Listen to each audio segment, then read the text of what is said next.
It's welcome everyone to the climate change and health interest group session. And I'd love to proudly introduce Dr. Caitlin Rubley, who is the outgoing chair of the interest group. And she will be leading the session. So without further ado, Dr. Rubley. Hi, everyone. Welcome. I'm going to go ahead and get the slides pulled up and then we'll get going here. Feel free to type your name in the chat. We all seeing the slides? Okay. All right. So we have 4 hours, 4 short hours to add a climate lens to academic emergency medicine. And so whether you are new to this or old to this, I hope you learned something. So objectives are here. They're also listed online. Essentially, we're going to discuss the foundational elements of climate change and health. We're going to utilize evidence-based climate and health literature sources to enhance your current research and educational projects. Will hopefully enhance your own oral communication skills so you can confidently advocate for patients right in the emergency department as well as outside of it. We're going to help you increase your own awareness and knowledge on issues of climate justice and health equity, particularly when it comes to redlining, and then help you learn how to incorporate climate and health into different curriculums and patient encounters. Conflicts of interest are online. Just for the sake of time, I am not going to read bios. And then there are a few reminders. Engage, maximize the use of our virtual networking, inspire each other, whether you're, again, very new to this or have been doing this for a lot of years. I think you're gonna take away something with you that can carry forward to improve the care that you provide for patients. Again, we're gonna remember to advocate, and that ultimately our goal is to improve the health of our populations. Don't forget to mute and unmute. If we have some technical glitches here, no worries, keep moving forward. A special thanks to John and Lori who are here, as well as all of the SAEM staff supporting our efforts right here today and behind the scenes as well. So our day will be broken up into 3 key sections. We'll start off with climate change, past and present, with a few key lectures and remarks. Second, we'll talk about the foundations of climate change. And third, we'll have a few interactive sessions or more rapid fire sections where we can go through different topics. Breaking it down by time, you can see here, again, we'll have the 4 rapid fire topics looking at education, looking at an overview of climate and health for us as emergency medicine clinicians. We'll also share a video on behalf of the Climate Change and Health Interest Group, so you won't want to miss that. And then we'll break into 3 key groups. We'll talk about disaster preparedness and response for emergency clinicians. We'll finish that section with an advocacy panel and then jump into our 5 different cases and then conclude talking about the emergency medicine model or ABEM model and how we can incorporate climate change into educational curriculums that we're already doing. Now, I wanted to start here briefly. Thinking about 30 years ago, what emergency medicine was, I came across this article by Dr. Sanders, and it was talking about capnometry in emergency medicine. Now, there's 2 reasons I picked this. Number 1, it involved carbon dioxide, which we'll talk a lot about today.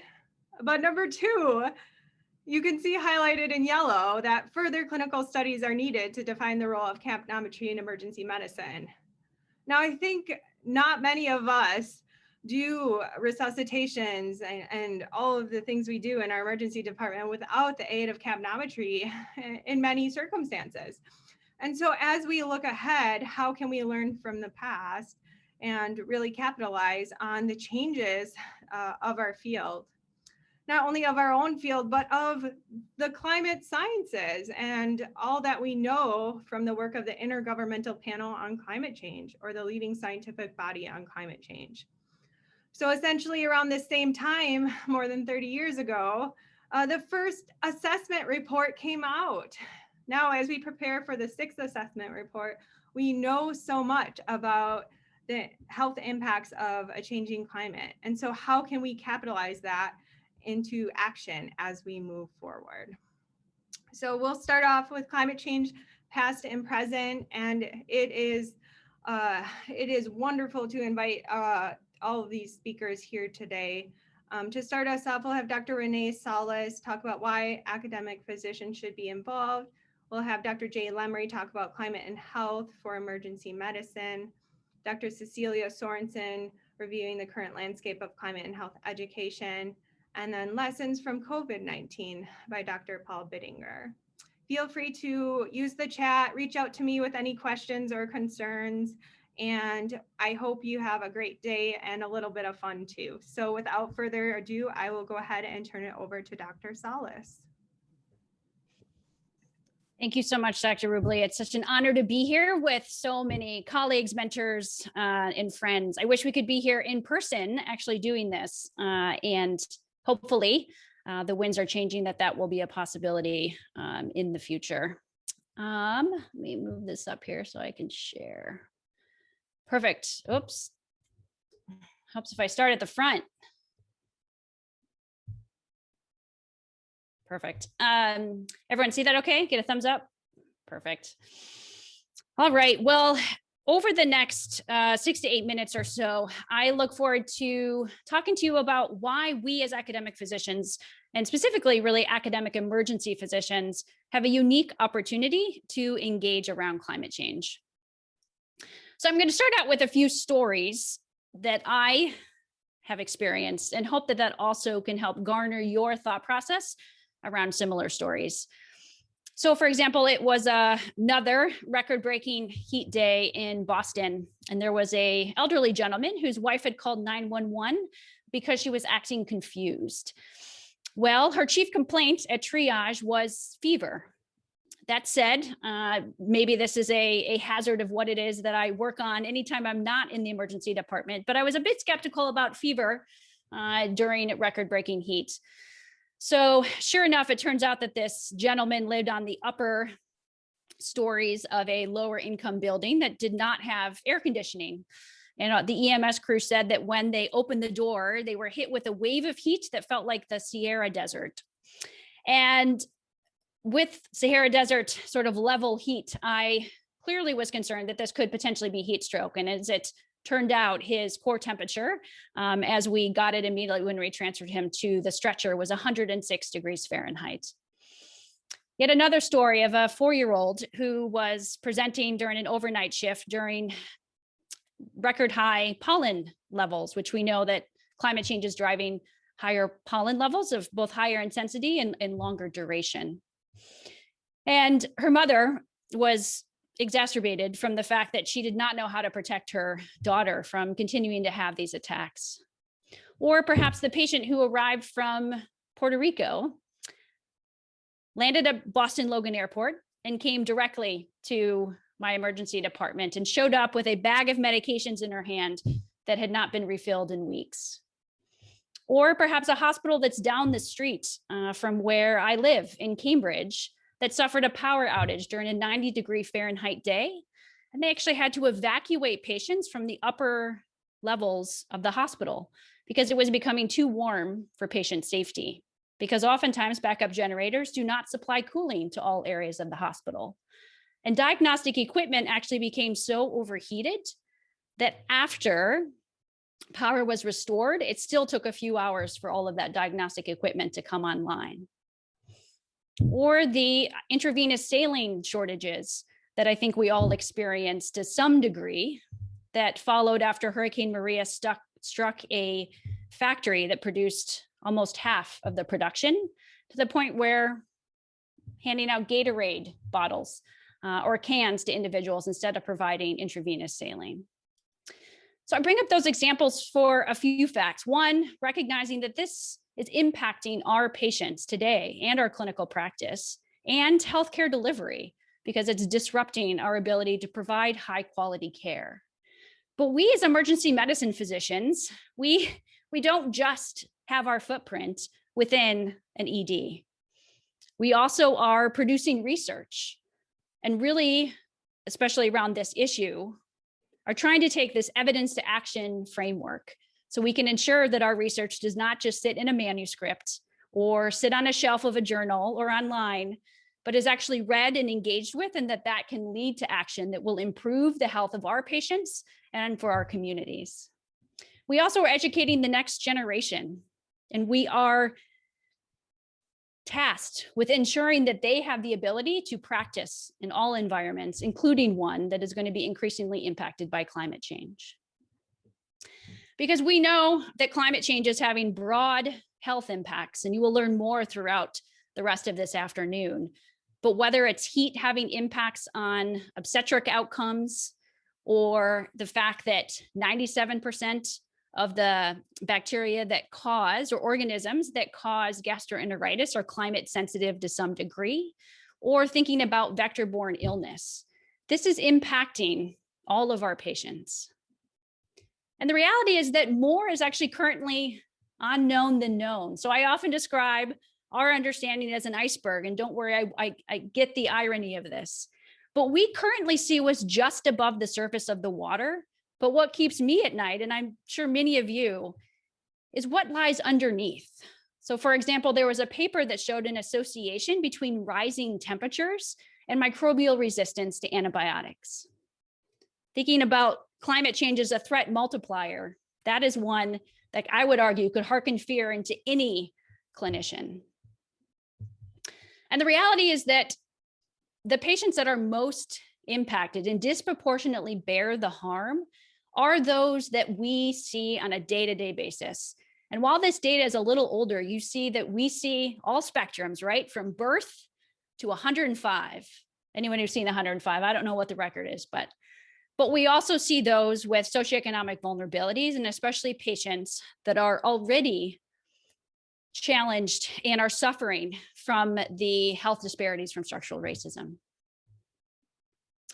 Because reality is that we can no longer look in a rearview mirror when we think about our future as emergency physicians, and especially as academic emergency physicians. I don't know about all of you, but I love to look at an old urine culture in order to decide what antibiotic to prescribe a patient. So we often like to look in a rearview mirror in order to inform our path forward. But the reality is that we have to lay forth an evidence-based platform so we can best understand what our future is going to have and optimally prepare for it. So we have to work both downstream, which I argue is our day-to-day patient care, that we see that patient in front of us, and we know that climate change is not an abstract concept, that it is actually already emerging itself into our emergency departments. But we also have to think about how to get upstream, and whether that's by producing research through that evidence to action model, or educating the next generation. All of those things allow us to ensure that we can act on all aspects of both population level and patient level health.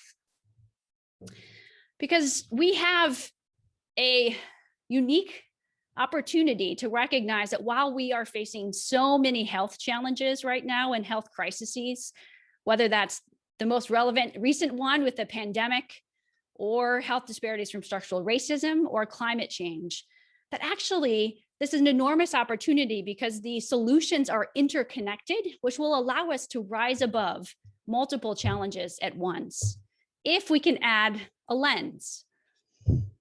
And emergency medicine has a very unique opportunity, and Dr. Lemry will talk about this more.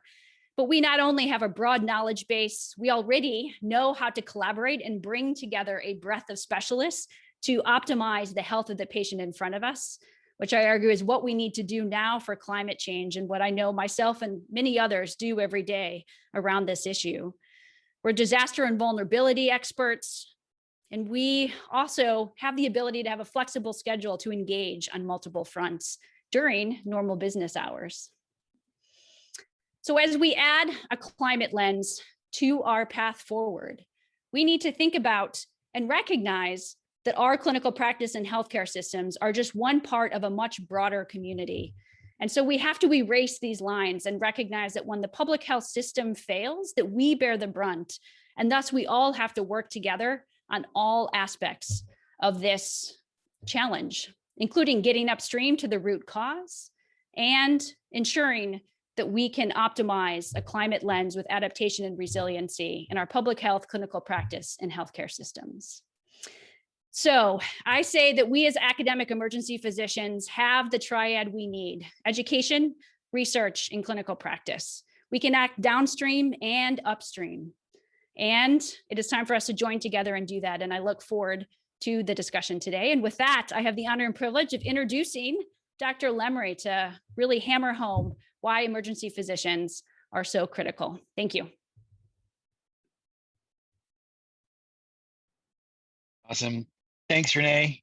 That was awesome. Caitlin, am I sharing my own slides, or is there a master slide deck? You can share your own. I have them as backup if you need. Sounds good. Second.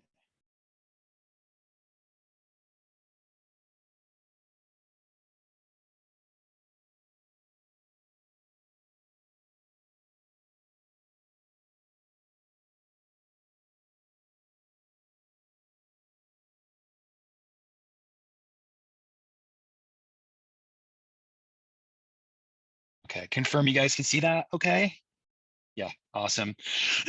So building on what Dr. Salas said, a very short little deck here to talk about what is the overview for the EM physician.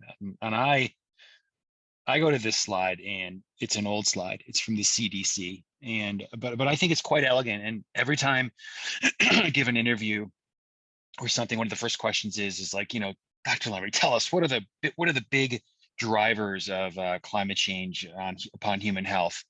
And I like this because it's just all right there, even though the colors are a little clunky. But you see that inner circle is the driving forces, and some say there should be 3, but there's 4 there. There's temperatures, which energize weather and melt sea levels. So you have melt ice for rising sea levels and increased carbon dioxide.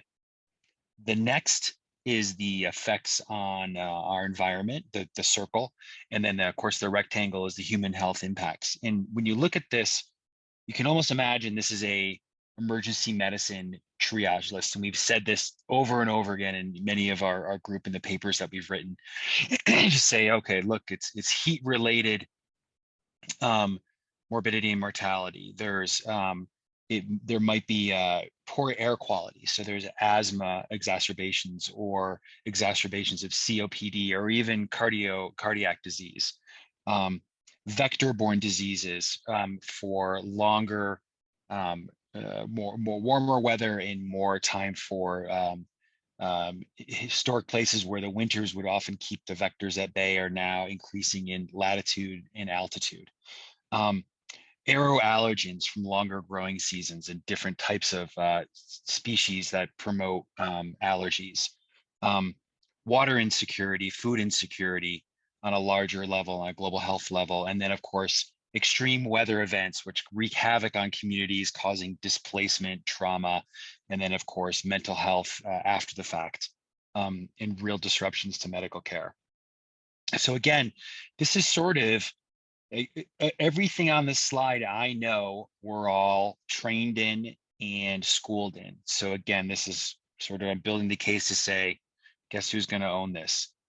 We've seen some momentum. We've gathered some momentum, and we see some changes recently. So SAM, here we are, the Climate Change and Health Interest Group. This was really hard to form, 5 or 7 years ago. There was a lot of pushback. There is a medical society consortium for climate and health, and that's where all the medical societies, so pediatrics, family medicine, internal medicine, are coming together. It's hosted by George Mason University. And again, many people on this call, Caitlin Rubley, fought very hard to get ACEP and SAM, our colleges and our academic organization, to really buy into this. And there was a lot of resistance. And, it was the same resistance that you felt politically. This was a political issue. There was obfuscation of science. We don't really know the data, do we?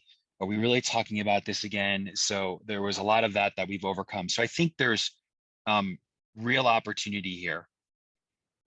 Our prominent medical journals have now launched climate and health is appearing much more. And Lancet was an early adopter, and then Renee Salas and Jeremy Hess have been instrumental in the Lancet Countdown, which is to inventory and track progress on climate change and health and what we're doing about it. So both gathering the metrics and seeing what has changed year to year. So again, a very valuable tool where academic medicine has embraced this. And Lancet was the first, but others are following. And then, of course, we have a new administration. So federal priorities are changing. And this frankly means, we think, a huge mobilization of resources coming down the pike through CDC and HHS and even FEMA. So how can we capitalize on that and use our unique skill sets to be able to mobilize these resources and in turn advance climate change and health, adaptation, mitigation, and science and so forth? The question I have from all of this was, who will lead on climate and health issues? Who's qualified to lead, and how do we frame this health threat? So I'll leave you with a little inventory as I see it. So climate change is a disease of infections, respiratory distress, poor air quality, food insecurity, water insecurity and waterborne illness, heat stress, mental illness, displacement, and trauma. So lots of medical disciplines wrapped up in that. But when we contextualize what we've seen recently in places like Puerto Rico, the Gulf Coast, California, my assessment is that climate change is a disease of 1, vulnerability, 2, disasters. And once again, the indispensable specialty, emergency medicine, is going to own this, whether we like it or not. I'll leave you with a thought, which is that EM came out of the 1960s when the concept at least did, before a program started in the 70s, to fill a need within a worsening healthcare crisis in America. We were a novel type of care, schooled in rapid delivery, and we chose the hourglass as our symbol. Once again, we have a time-sensitive, new, urgent healthcare crisis arising, deserved of our unique perspective. And I'll finish by saying, let us all act as if we're running out of time. The hourglass is, again, a very apt metaphor. Look forward to hanging with you guys the rest of the afternoon.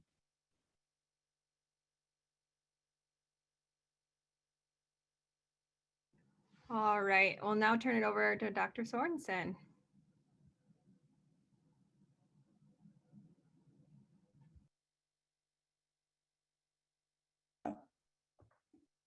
Hi, can you guys hear me okay? Great. Okay, so I'm going to be giving a little bit of an overview of the current landscape of climate and health education, so you can all kind of get a sense of where we are in terms of this. So just a little bit of background. There was a survey of NMA physicians done in a little old now, 2014, where 97% of physicians interviewed believed that climate change was happening. 88% felt like climate change was causing harm in their communities, and 80% agreed that climate change was affecting their patients' health. However, among nearly 3,000 medical schools globally, currently only 15% have climate and health education being offered to their medical students. And in a recent survey, 40% of medical students felt like their education on climate change and environmental health was pretty inadequate. So we see there's this large discrepancy where practicing clinicians feel like this is an issue, this is affecting my patient's health, but medical schools are not readily responding by filling in these education gaps. So this has been going on probably for the past 15, 20 years as we've been uncovering the links between climate change and health. There's been this lag in kind of the educational world in terms of health professionals. But there has been some effort mounting globally around this. So in 2015, the Global Consortium on Climate and Health Education was formed at Columbia University, and it's a consortium of over 200 different health professional schools globally. And what the consortium does is it creates and iterates core competencies that can be used across all health professional schools. It covers climate and health knowledge and analytic skills, climate change and public health practice, climate change and clinical practice, as well as policy and communication aspects related to climate change. And so this is really a think tank group of members who is trying to stay on top of the most current research to really say, okay, what is it that we as clinicians, we as public healthcare professionals need to know about climate change to take care of our patients and to protect our healthcare systems? So in practice, there's really been three main ways for how these competencies have been integrated into medical schools. And that includes incorporation into longitudinal curriculum over the course of a degree, embedding climate and health issues within core systems-based learning, as well as short intensive courses. So I'll give you some examples of those. At University of Illinois, they are embedding climate-related health risk assessments into simulated case scenarios with standardized patients. So they have this scenario whereby there's a patient with history of asthma who is suffering from a severe exacerbation as a result of exposure to wildfire smoke. And then students are able to learn about different aspects of particulate matter and how climate change is affecting wildfire frequency and intensity. Mount Sinai has integrated climate and health principles into existing didactic curriculum. So for example, during microbiology lectures involving climate-sensitive vector-borne diseases, there's now material looking at how warming temperatures affect the habitats of ticks and mosquitoes. And in its neurology lectures, students are learning about the links between air pollution and neurodegenerative diseases, such as Alzheimer's disease, which is linked to air pollution. At University of Colorado School of Medicine, we have a dedicated 2-week intensive elective where students are introduced to core curriculum from both on-site faculty as well as numerous remote guest lectures from federal and academic partners. As part of the elective, we go on field trips to like the National Ice Core Research Lab, as well as Rocky Mountain National Park, and we have workshops on writing op-eds and other important skills related to communication. So as you can see, there's really many different creative ways to integrate climate and health education into curriculum, and there's really no one size fits all, and really any different approach has been successful. It's sort of notorious that getting new curriculum into medical schools is like impossible. However, you know, as we've been sort of going through this process, it comes up again and again that oversight associations involved in medical education, including the ACGME, the AAGME, and the AAMC, clearly support this type of education. So in their guidelines, they mandate that graduates demonstrate knowledge and responsiveness to environmental and social determinants of health. And we'll hear a lot more of those examples of how climate change really is this environmental and social determinant of health because it affects so many patients with different vulnerabilities. So it really is in the purview of medical education for students to be made aware and be knowledgeable and responsive to climate change issues.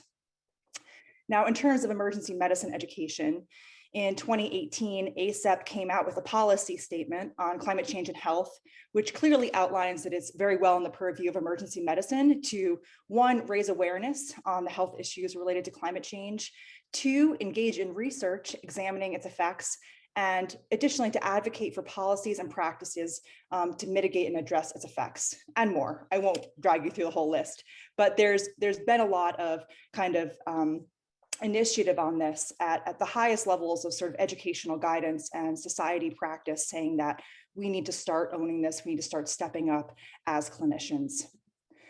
So I want to bring your attention to another exciting opportunity in climate and health, and this is the National Fellowship Program in Climate and Health Policy, which is a 1-year postgraduate program based out of the University of Colorado, which is really the first in its kind of the country and probably even the world.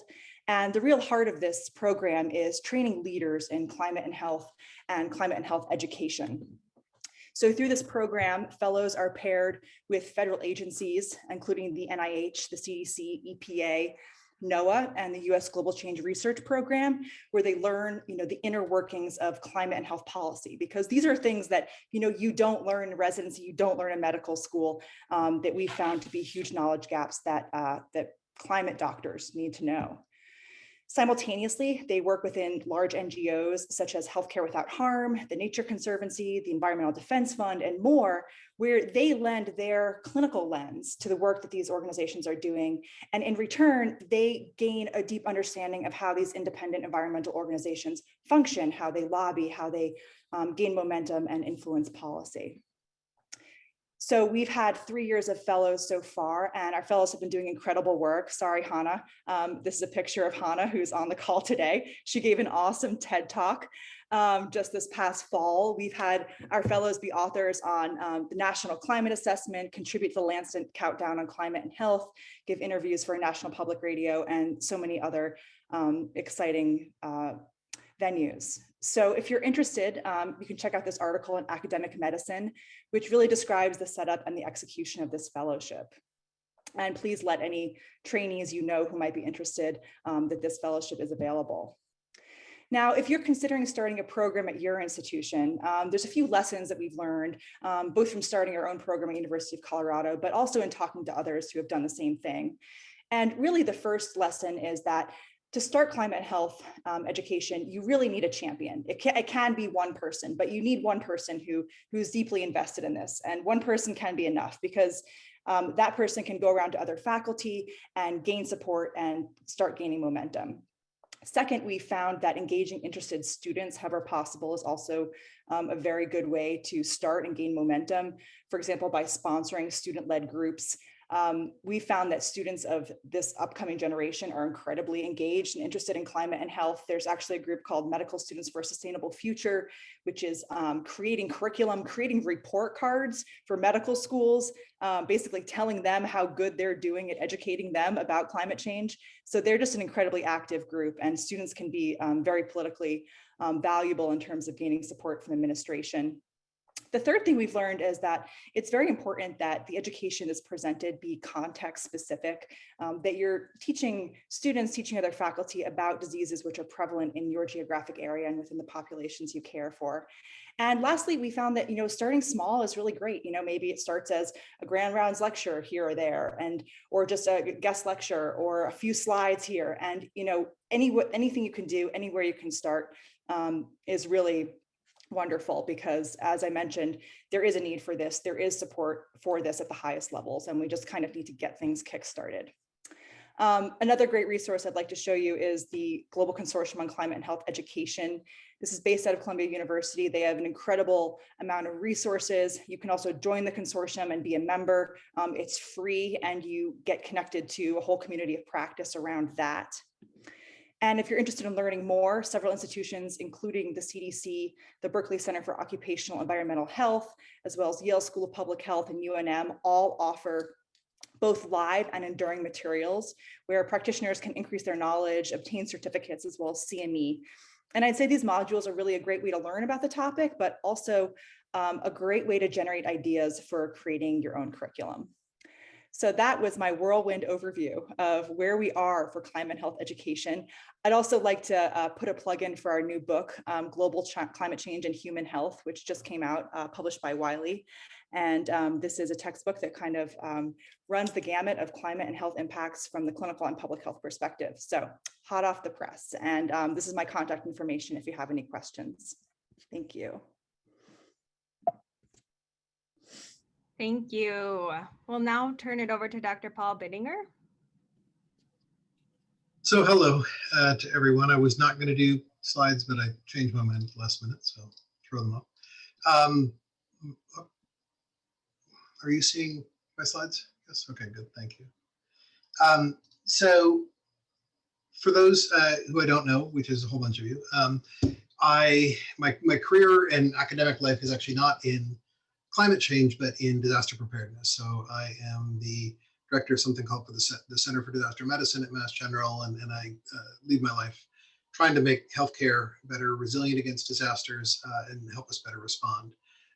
And so I have come at climate change, not because I don't care, because I do quite a bit, but that I have been really worried about the impacts of climate change on our healthcare facilities.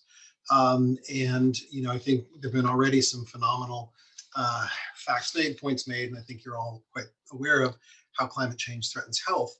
But I actually think it's important to say how it threatens healthcare, and I'll talk about a little bit what that means with respect to COVID in a second. But we know that climate-related disaster patterns are changing, and as you can see, a large number of them have to do with either hydrological or meteorological events, and water is tremendously threatening to healthcare. The flooding that either directly attacks facilities or makes them inaccessible is extraordinary, and you can see the pace of change. Heat is incredibly threatening to healthcare, and particularly in the Northeast, where I am up here in Boston. Most of the hospitals, nearly all of the hospitals in the New England region, do not have their cooling on backup power. And so, God forbid, there is a brownout, blackout due to excess demand on the grid during a heat wave. You could say, well, fine, somebody loses power and you're going to evacuate. Well, if every other hospital is in the same situation, we potentially run the risk of losing our healthcare infrastructure in an entire region.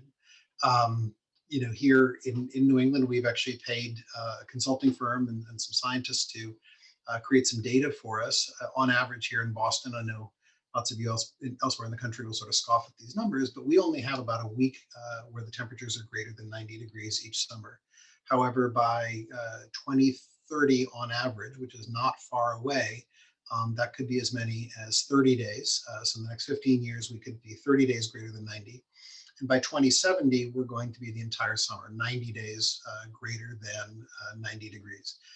And I can tell you for sure that our healthcare infrastructure cannot handle that. We do not have air conditioning currently built in our built environment that never gets to rest, that is built to cool the buildings for that length of a period of time. So we really are threatened there. Flooding, I think we've seen cause the evacuation of healthcare facilities again and again, and Katrina and Sandy in so many events. And even precipitation, there was a slide shown earlier about Harvey, which, although it was technically a hurricane, the reason that the Houston area was so devastated was actually precipitation flooding, that the hurricane itself did not move on. And that area was not used to that kind of precipitation, couldn't absorb the groundwater, and more than 300 different healthcare facilities required evacuation in the greater Houston area, which is substantial. There was an evacuation, and I'll forget the storm, forgive me, but in a hurricane that came near Baton Rouge just a few years prior. And when the Louisiana Department of Public Health looked back at the healthcare facility evacuations, there was a 5% loss of life among those who were evacuated, which is just an extraordinary mortality, greater than COVID, frankly, if you look at what the cost was in that event. So, sometimes I think people make the mistake thinking that the greatest climate change effects are at the coasts, or only those who are next to water, and the Western wildfires don't just, of course, threaten health through air quality and population movement, but they've actually directly affected a number of healthcare facilities. And in fact, we have lost healthcare facilities previously due to wildfires.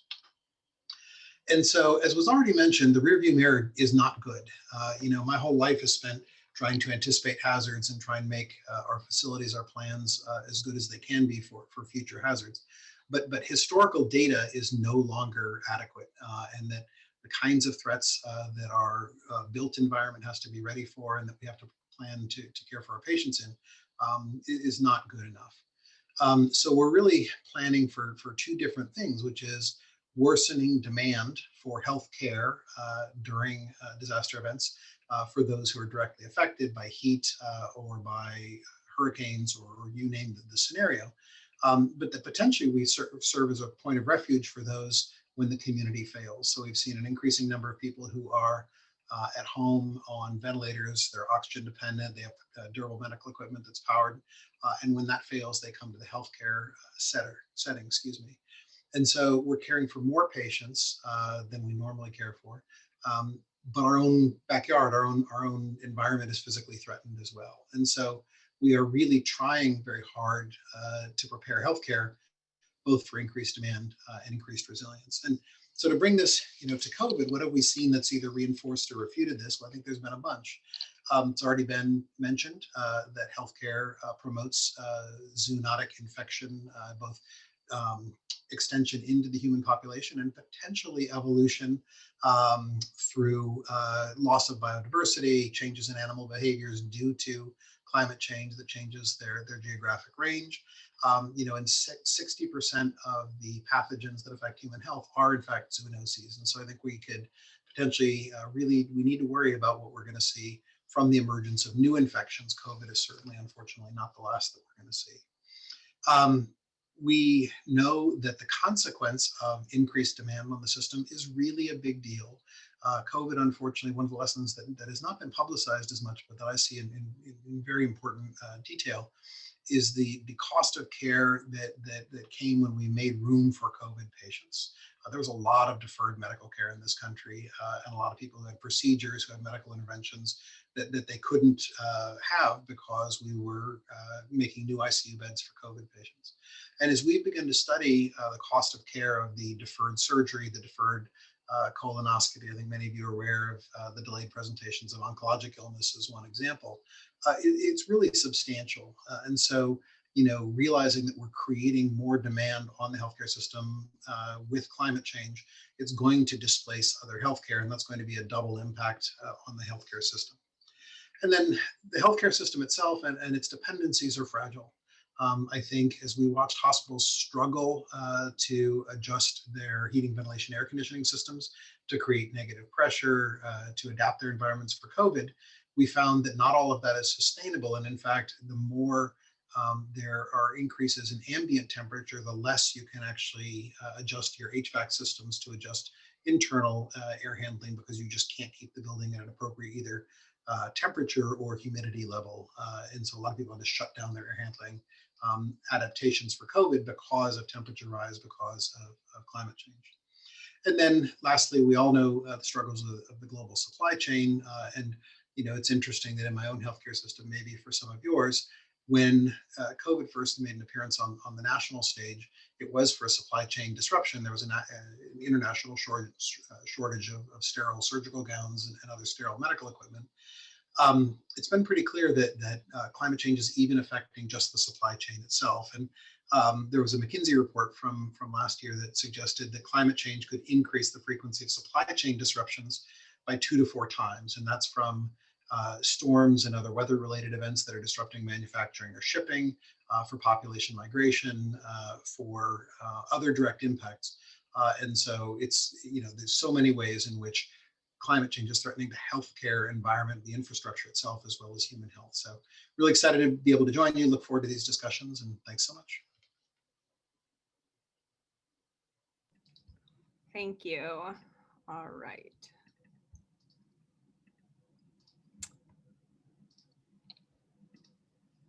So just to wrap up this session, just sharing a couple resources from Climate Nexus and the American Public Health Association, reminding us how climate change affects health. Rising temperatures, here's one.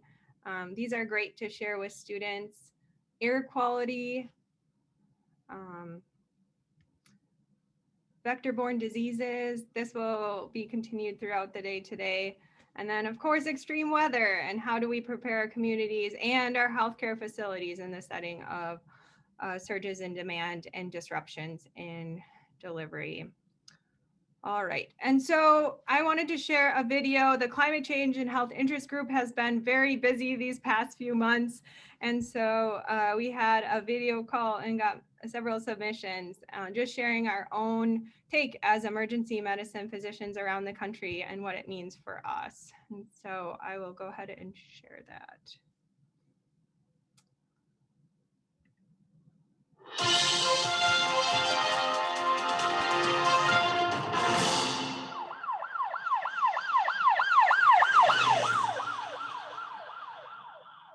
The health effects of climate change are widespread and impact just about every organ in the body. To me, climate change is about justice. While we are all affected by climate change, some are worse off. As an emergency medicine physician, I think about my patients, especially the very young, the very old, those with compromised immune systems or underlying medical conditions or mobility needs. Right here in the Midwest, I'm seeing the effects of historical policies like redlining that increase risk of dangerous heat exposure or flooding, or reduced access to green space. These neighborhoods also tend to have higher energy burdens, especially for the Black and Latinx members of our communities. Fortunately, many solutions are available where we can build climate resilient communities. Climate change is affecting all of us. I'm worried about my patients. I've seen too many affected by extremely hot weather that sometimes intersects with socioeconomic factors and causes harm. I'm also worried about my community. We can't afford to get hit by a major hurricane here or suffer the effects of another hospital flood as a result of extreme rainfall. Finally, I'm concerned about my family. We need immediate, effective action to mitigate greenhouse gas emissions and adapt to the effects of climate change now and in the years to come. Here in California, we're going through the pandemic, record wildfires, and record heat waves. And as an ER physician on the front line, from what I've seen, we weren't ready for all of this. It's extremely sobering when one of your team members comes in as a patient, especially when we have plenty of evidence that shows that climate action actually makes us more resilient and prepared. And I feel like taking climate action is the most powerful thing I can do this year as an ER doctor. I'm committing to action on climate change in 2021. Here in Seattle, in the Pacific Northwest, we face increasing frequency and intensity of heat waves and wildfire smoke plumes. And as an emergency physician, I see this affecting our patients, especially the most vulnerable ones, during every summer. So I'm committing to action on climate for the health and wellness of my patients and our community. To me, climate change is personal. Back in my home state of Texas, people living near chemical processing facilities are affected every day, especially by chronic respiratory problems. These are particularly low-income neighborhoods. For the many reasons to fight for environmental justice and action on climate change, preventing harm to communities exposed to pollution is an important one.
All right.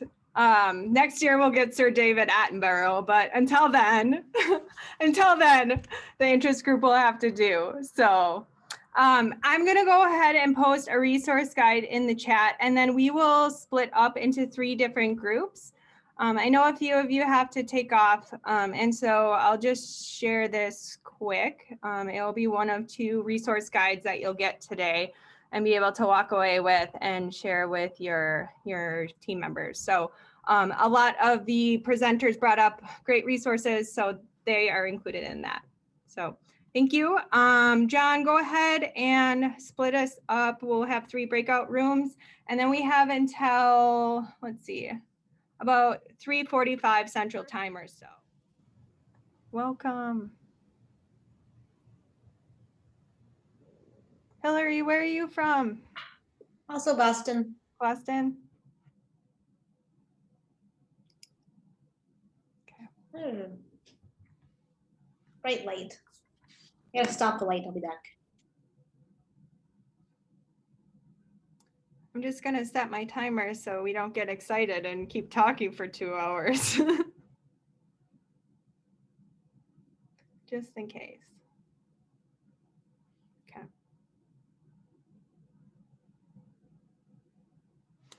All right.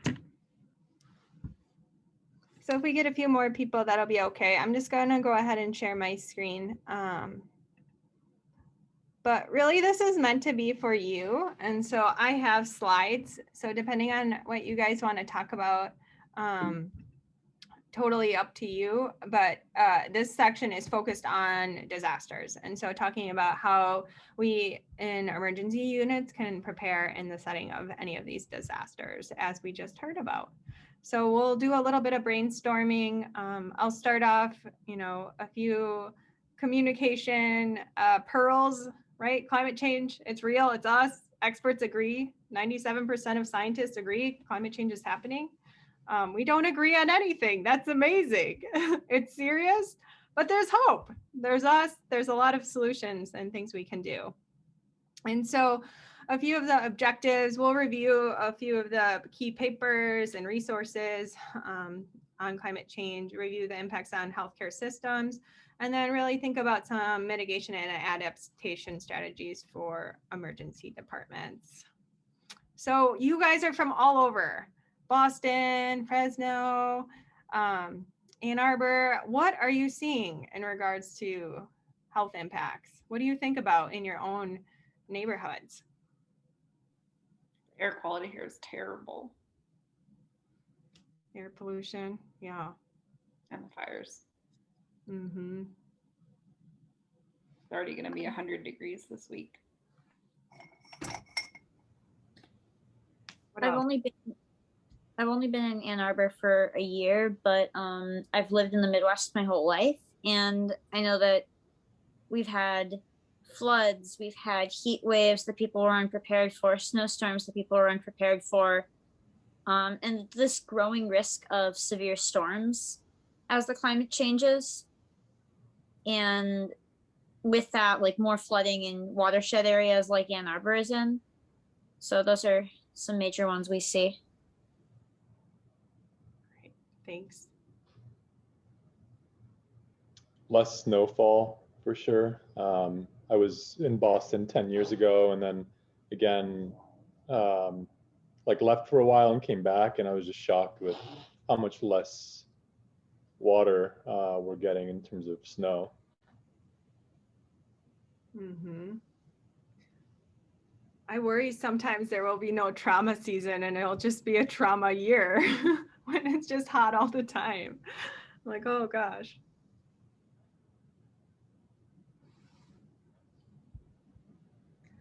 All right, so you definitely mirror some of those things you are seeing: flooding, heat, changing ecosystems and vector-borne diseases, waterborne diseases, as we have heard about. Fortunately, there's the Lancet. Every year they come out with a 2020 report on the Lancet Countdown on Health and Climate Change. So of course, this was the most recent one from December, responding to converging crises. It's a thick document, no doubt about it, but it really goes through many of the different issues you have. And I would say as you go through this, based on your own interests and based on your own research or educational efforts, look at the figures and then pick and choose what's pertinent to you. They also have some really interesting infographics. And so if you want to do that QRS code, it'll take you to the Lancet infographics part. And then they kind of break it down by health impacts, different adaptation strategies, and resilience strategies, as well as mitigation efforts. And so depending on your focus or area of interest, you can go through that. There's also the Intergovernmental Panel on Climate Change reports. Okay, these are really dense, but again, if you're more of an adaptation person or global health versus like local, this can be really helpful for constructing your own presentations or your own research. It is the foundation in climate science for what we do. And then if you want to look at more of the national level, the National Climate Assessment comes out every few years. The fourth one was the most recent one.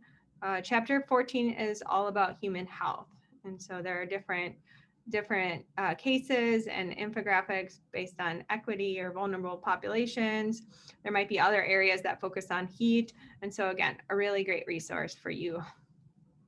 Now, if you just want to search the literature, the National Institutes of Environmental Health Science has a climate change and human health literature portal. And so you can just go to this and type in whatever you want to search: heat or floods. And then it already has a vetted list of evidence and published papers for you to start from. You got the PDF, but we'll also give you a QRS code at the end. Now, we will hear more about the impacts of the healthcare system on climate change from Dr. Slutzman and Dr. Lindstad in a little bit. But thinking about what are sources of greenhouse gas emissions in the healthcare system? What are some things that you think about in providing care? Medical waste. Mm-hmm. It's like Hospitals. Mm-hmm. Ambulances.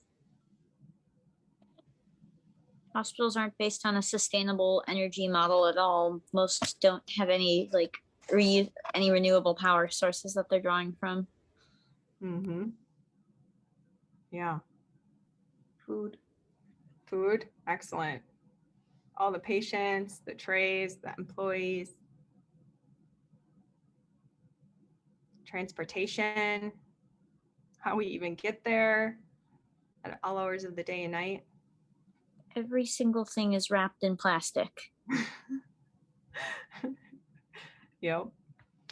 So this is Dr. Salas wrote this article a few months ago now, but essentially it's broken down into scope 1, 2, and 3 emissions, and scope 3 emissions are the most prevalent. And so you can see here all the different facets that go into greenhouse gas emissions. And then, you know, scientists and people like Dr. Slutzman can do these really specific studies and environmental modeling and life cycle assessments specific products, or looking at the macro level of healthcare systems in general.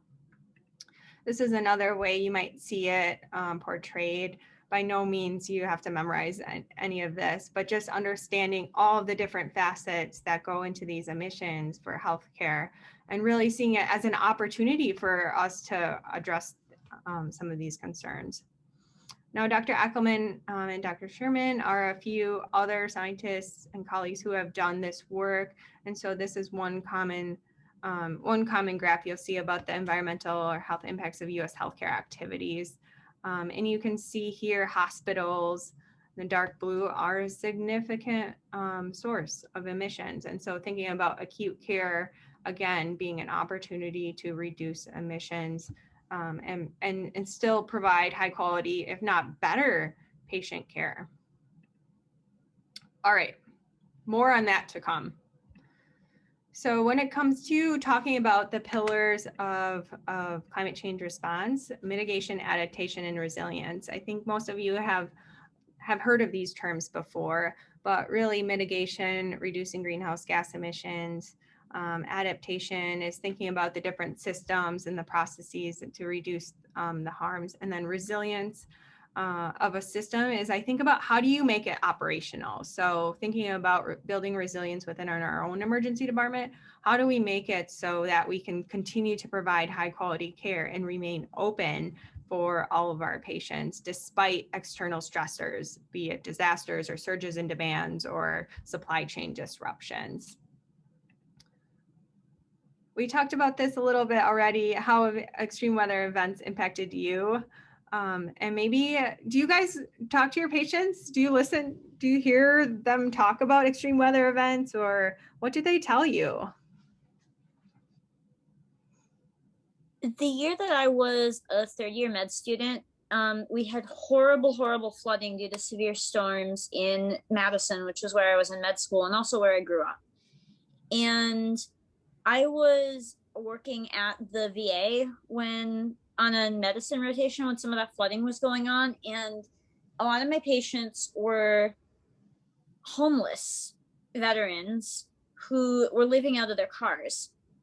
And we actually treated a gentleman for a Legionella infection. And we were trying to figure out how he had contracted it. And he was telling us, he's like, well, I've been sleeping in my car, but due to the flooding, my entire car flooded and I have nowhere else to go. Everything's damp. And that's where he got his infection from.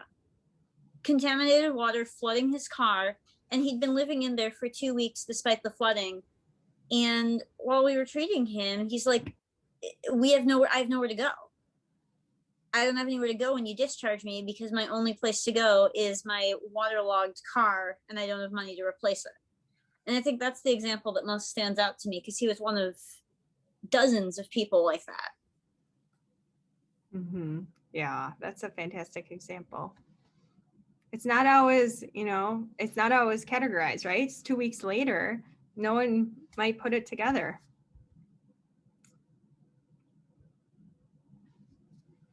When the Creek Fire started last year, we just had a bunch of people get flown down to our hospital. And we're a burn center and we have those resources, but I think multiple people were getting intubated for airway injury at the same time.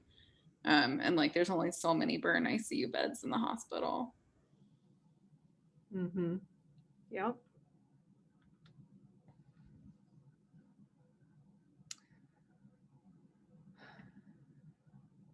Well, in 2020, and you should remember this, because there may or may not be CME questions on this. Wink, wink. 22 separate billion-dollar weather and climate-related disasters that impacted the US. And many of you were a part of some of these probably, or have friends and colleagues that were a part of them. And so everything from the heat waves and the droughts to the storms and hail, and then of course any of the hurricanes and tropical storms. So the question is, what are we going to do? How do we build climate resilient emergency departments? And so I think this is where we kind of sit back, if you want to grab your piece of paper or whatnot, of kind of brainstorm what structures we need, potential barriers, who do we need as stakeholders, and how do we get there? And when I say how do we get there, how do we build climate resilient emergency departments? And I would even say climate smart. And so climate smart is essentially this partnership of low carbon and climate resilience. And so thinking about them really as partners in protecting our ability to provide healthcare for our patients. And so what structures do we need? Just throw some things out there. If you think about a climate resilient emergency department. In terms of straight up physical structure, you need a space that is going to be elevated enough it won't flood, but also kind of in a sheltered space within the hospital itself, so that if you're in an earthquake prone zone, it's going to be a stable part of the building. If you're in a tornado or hurricane prone zone, it's not going to take a ton of damage from winds. So you need to actually think about how you place this entrance point for all of your patients within the hospital so that they can still get to it, but that it's not going to be a point of physical vulnerability for the building itself. Yep.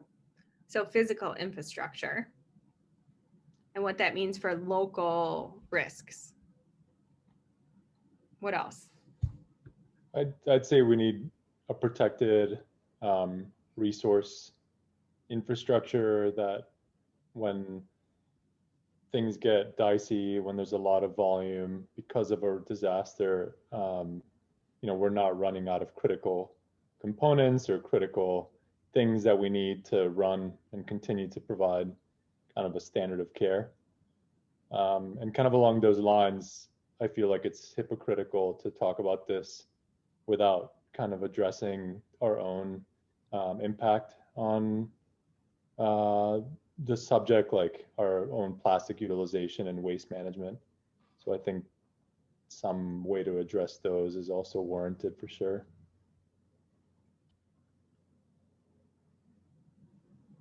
Because if you reduce your energy demand and reduce your waste, that's less even during surges in demand that you have to deal with, right? Right. Excellent.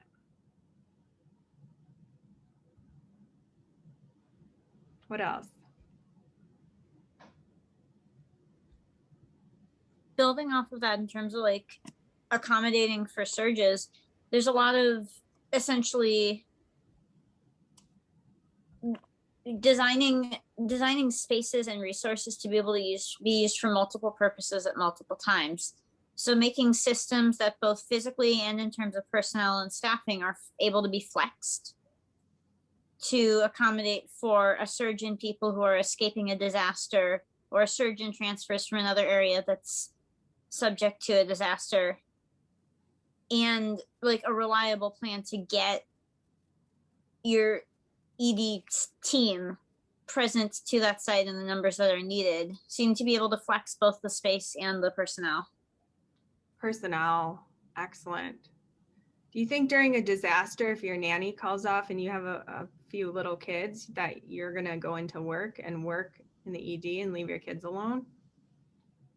Probably not. And thinking about the entire healthcare team that it takes to run a hospital, how many of those people would be impacted, from pharmacists, respiratory therapists, hooks, techs, your EKG technicians, your, triage personnel, your nurses, your providers, your clinicians, your physicians, communications. That's a lot. So how do you even prepare for those type of things? So I think workforce is invaluable. The other thing is trained workforce. So you can't just have a whole bunch of pharmacists, for example. So say you get a surge in demand and they all require ventilators, you have to have people who know how to work the ventilators. And so that's one of the things we saw with COVID and some of these hotspots. How do you prepare for those surges in demand, or adapt and kind of be able to flex people? Now, what are a few potential barriers to some of these changes? Administration. Like C-suite? Yeah. How so? I feel like sometimes there is like a little bit of resistance from this isn't going to happen to us. And we saw this kind of here with COVID, is there was like opportunities to invest in things early, and those opportunities were not taken, and then it was like much regretted later. And then like later on it got delayed because the whole country was going after those resources. And so like the early adopter is something that's hard to like, because it often takes time and money and change and new training. It can be hard to convince people that it's actually necessary. And then by the time you actually realize that it is necessary, you're like up to your eyeballs and stuff. Okay. Yeah, absolutely. What else? Training people in new patterns of behavior, whether it's a permanent change you're making from a sustainability and waste reduction standpoint or a surge plan, is difficult to implement and takes a fair amount of time. And it requires everyone who you're training to buy into the fact that it's necessary too. Mm-hmm. And then who are you going to get to train them too? You have to have some people who are knowledgeable in disaster or resource constraint or climate change, right? What have you. Some places don't have that. What about finances? What happens if you're a county hospital versus one of the other ones? Yeah. So finances and priorities, I would probably put them together. If you have a lot of other priorities, it can be challenging sometimes. Okay. Who needs to be at the table as stakeholders? People who are taking care of patients. Mm-hmm. Who else? The patients as well, because they're in a way they're driving the finances of the healthcare system. And so by educating patients, you have a larger voice asking for these changes. Excellent. You need to have community leadership involved too, because they control much of the infrastructure that the hospital depends on. Mm-hmm. What kind of community leaders would you say?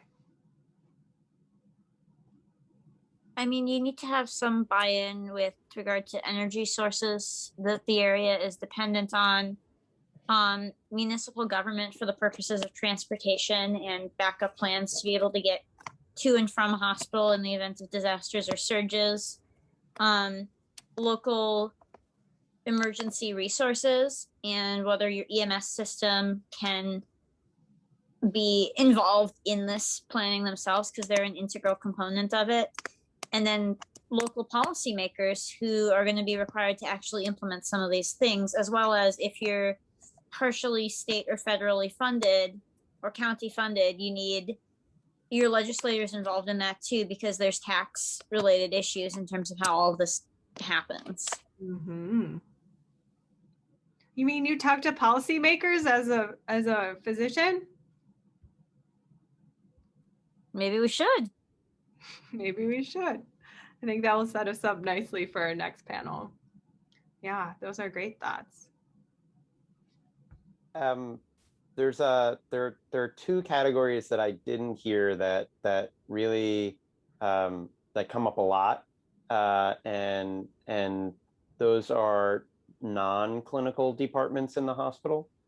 So I know that we as physicians frequently think of, we think of nursing, we think of pharmacy, we think of the physicians, we think of the patients, we think of maybe radiology techs. But how many of us are thinking about environmental services and central sterilization and materials management and buildings and grounds and facilities engineering?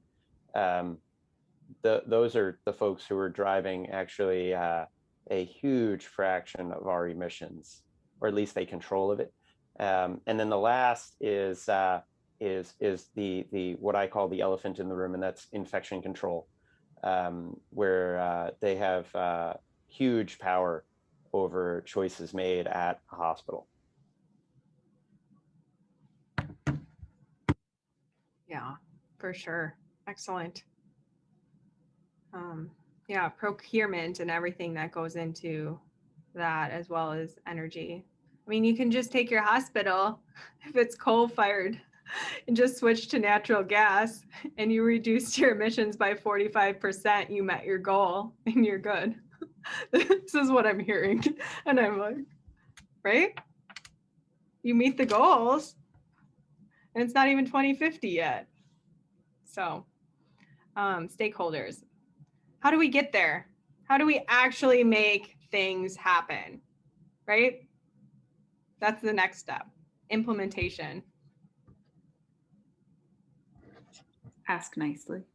Not nicely, Gail. Well, you have to be nice about it, and then also with some firmness to your voice while you're asking nicely. Who's gonna ask? Whose job is it to ask? I'll do it. It's our job. Yes. What else? How else are we gonna get there?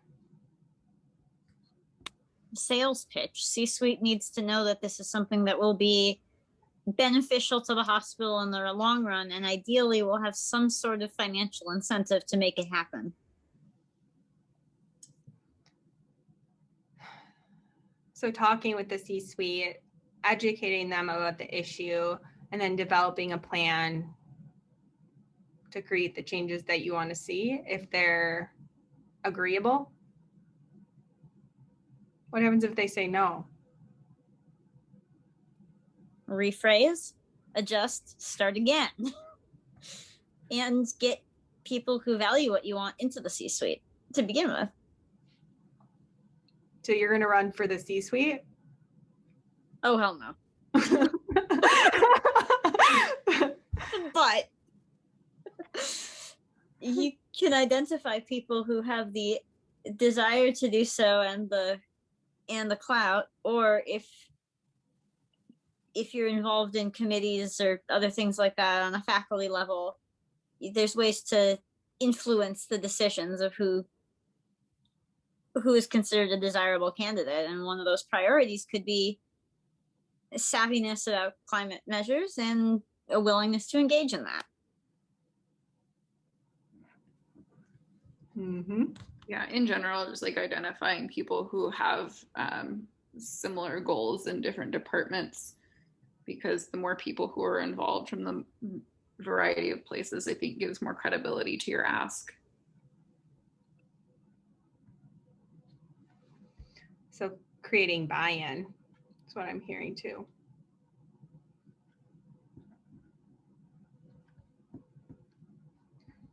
And if there are like places that have been successful in implementing parts of this, showing them as an example and saying, you know, we can do this too. Hospital X was able to do it, and look at how they've benefited. And also asking that hospital how they did it.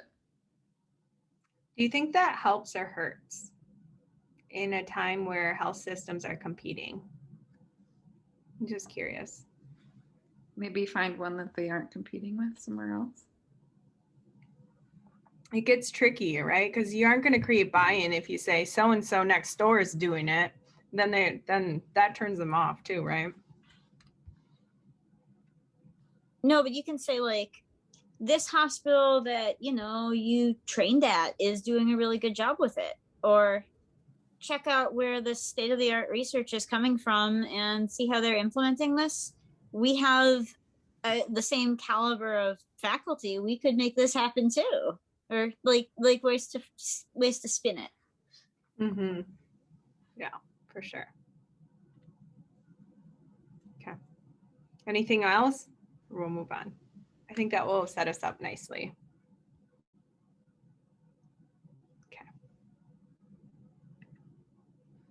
So there have been many examples. This was Superstorm Sandy, where these systems collapsed, right? They lost power. They had to evacuate thousands of patients during Superstorm Sandy in New York.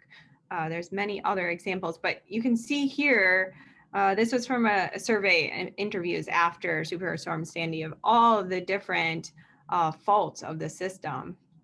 And so many of these individuals were, or many of these impacts were things you guys mentioned. So looking at heating and cooling, utilities, staff, supplies, communications.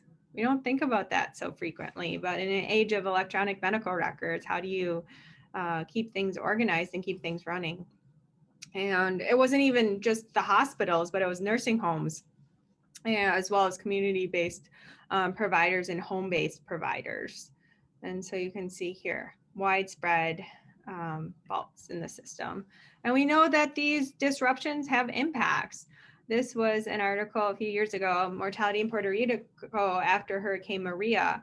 And interruption in medical care for months later was the primary reason for sustained high mortality rates.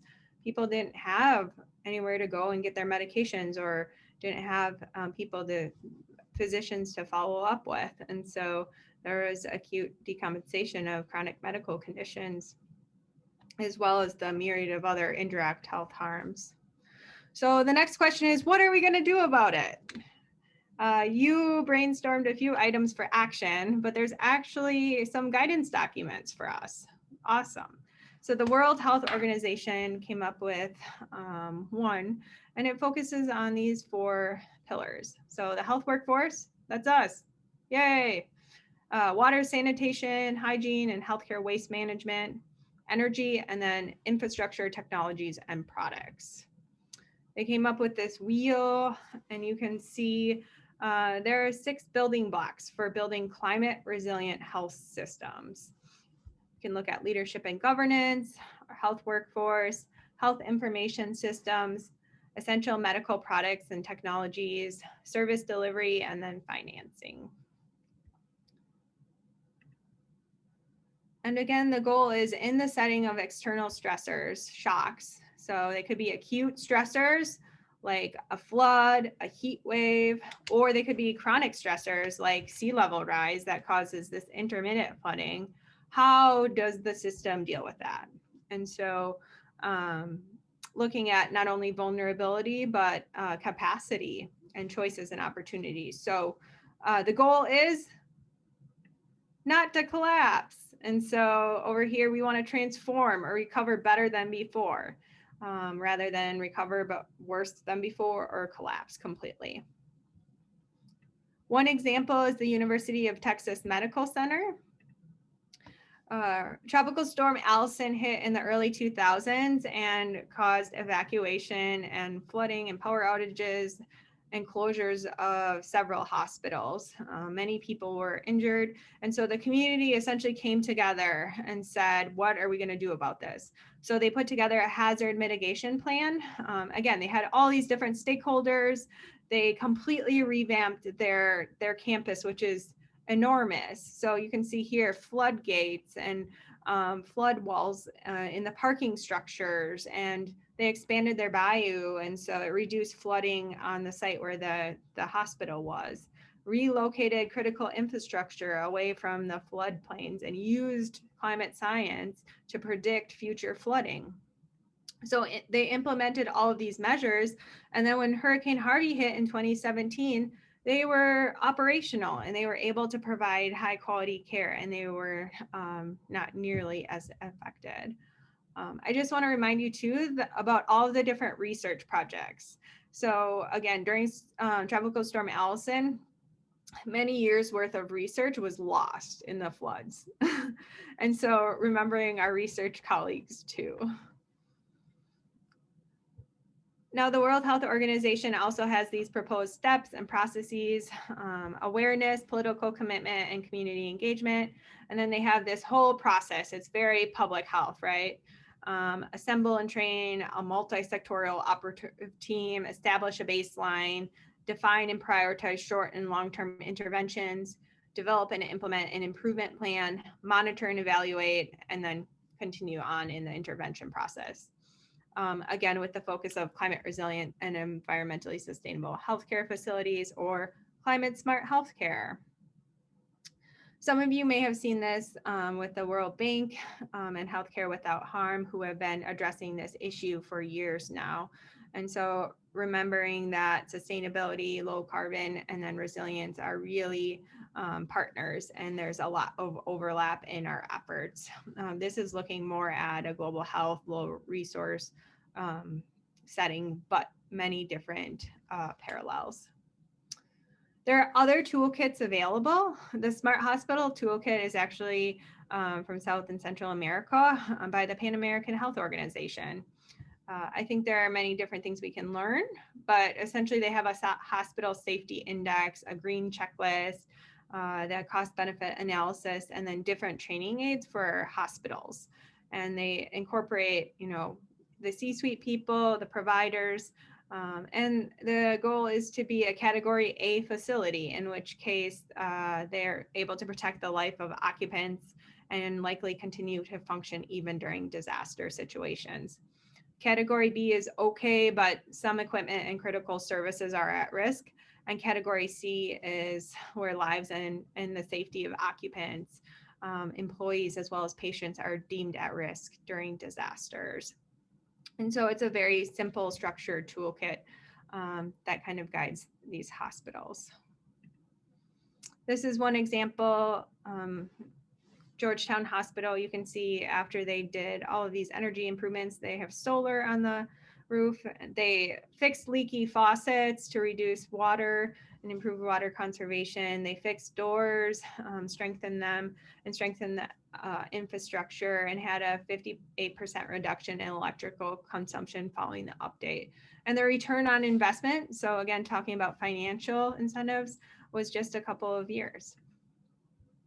Now in the United States, we have the Sustainable and Climate Resilient Healthcare Facilities Initiative, or SCRUFI.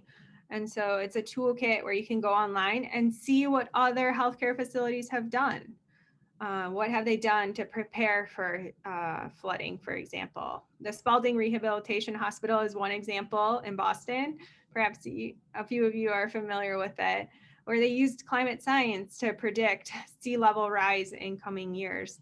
And they built the base of the hospital and parking up in parallel with those predictions.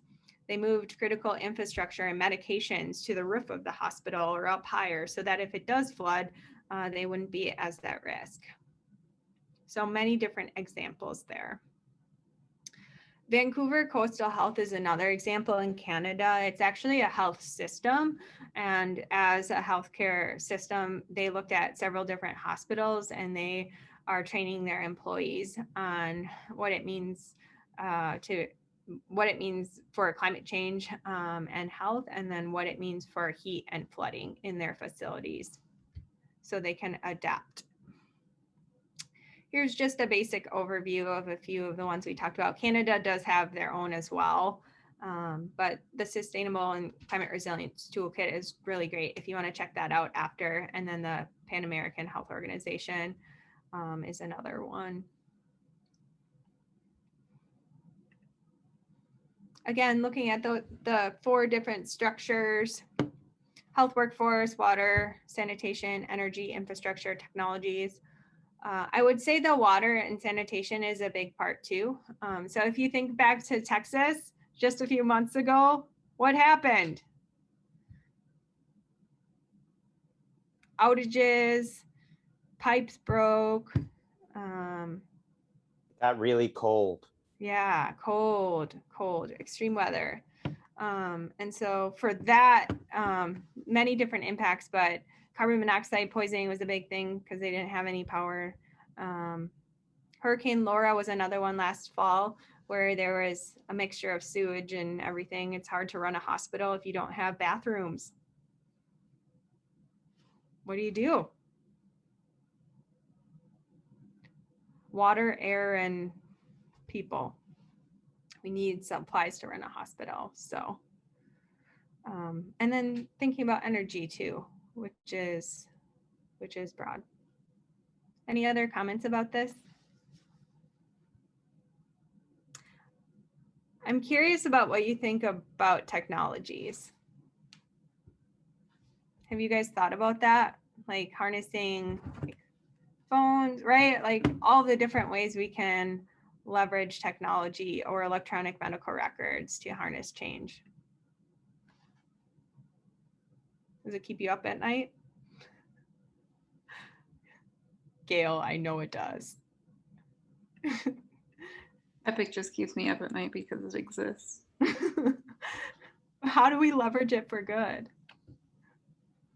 You can do like a lot of just like chart review stuff, like based on zip code and ED presentations and things like that. You can get a lot of like big data out of it, looking at how day-to-day things change, and then you can link that with public health and local climate info and kind of see how changes in the environment affect what's coming into the ED and that kind of thing. There's a lot of information in there. Yeah. So how do we harness it for good is the question. They're actually really interested in this topic. They're like right in my backyard, and they hired a whole team of people to address climate change and health. But they're kind of like, what should we do? And I was like, oh, create a weather dashboard. And they were like, no. So keep thinking about it. Yeah, but thinking about how we use real-time data to create signals and early warning systems for these healthcare facilities, or better better measure the health impacts related to any of these extreme weather events too. Because as we know from Shanna, wait, what did you say? It was like 2 weeks later and your person came in. I mean, with a system as big as Epic, right, you have hundreds of hospitals using this. So in theory, there's a pool of data to correlate like volume and metrics of what complaints people are coming in for, in what time frame, and correlate it to real life climate events and weather events around the country. And not just on a hospital level of what are our patients coming in for, but on the level of using like machine learning models to start trying to predict what the utilization patterns of emergency departments in a certain region of the country might be 2 days after, 2 weeks after, 2 months after a large scale disaster. And so if you're able to harness that information and kind of map out, say, in all the areas that are at risk of hurricanes, what their ED utilization patterns look like before the storm, immediately after, and then as the community recovers, and how that differs between the areas directly hit by the storm and the areas out of the path that might like be the centers where patients are redirected to, or have to take a bunch of transfers, or have to accommodate the needs of people evacuating.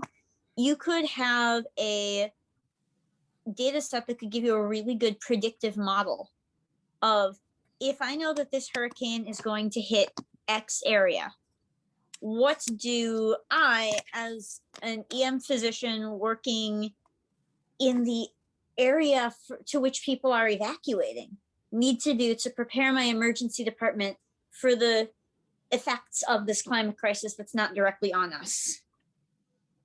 Mm-hmm. For sure. And that's like a use for big data, because we have the techniques to make prediction models from these things. It's just a question of harnessing the data and really trying to get a sense of, do these models hold up? Mm-hmm. Yeah. And checking them in that iterative process. Excellent. All right. So we're almost done here, and we'll give you a couple minutes, hopefully, to take a break and stretch. So just wanted to bring up to introduce our next panel, opportunities to advocate. It sounds like many of you are already engaged in starting this at the local level, within your department, within your health system, within your community.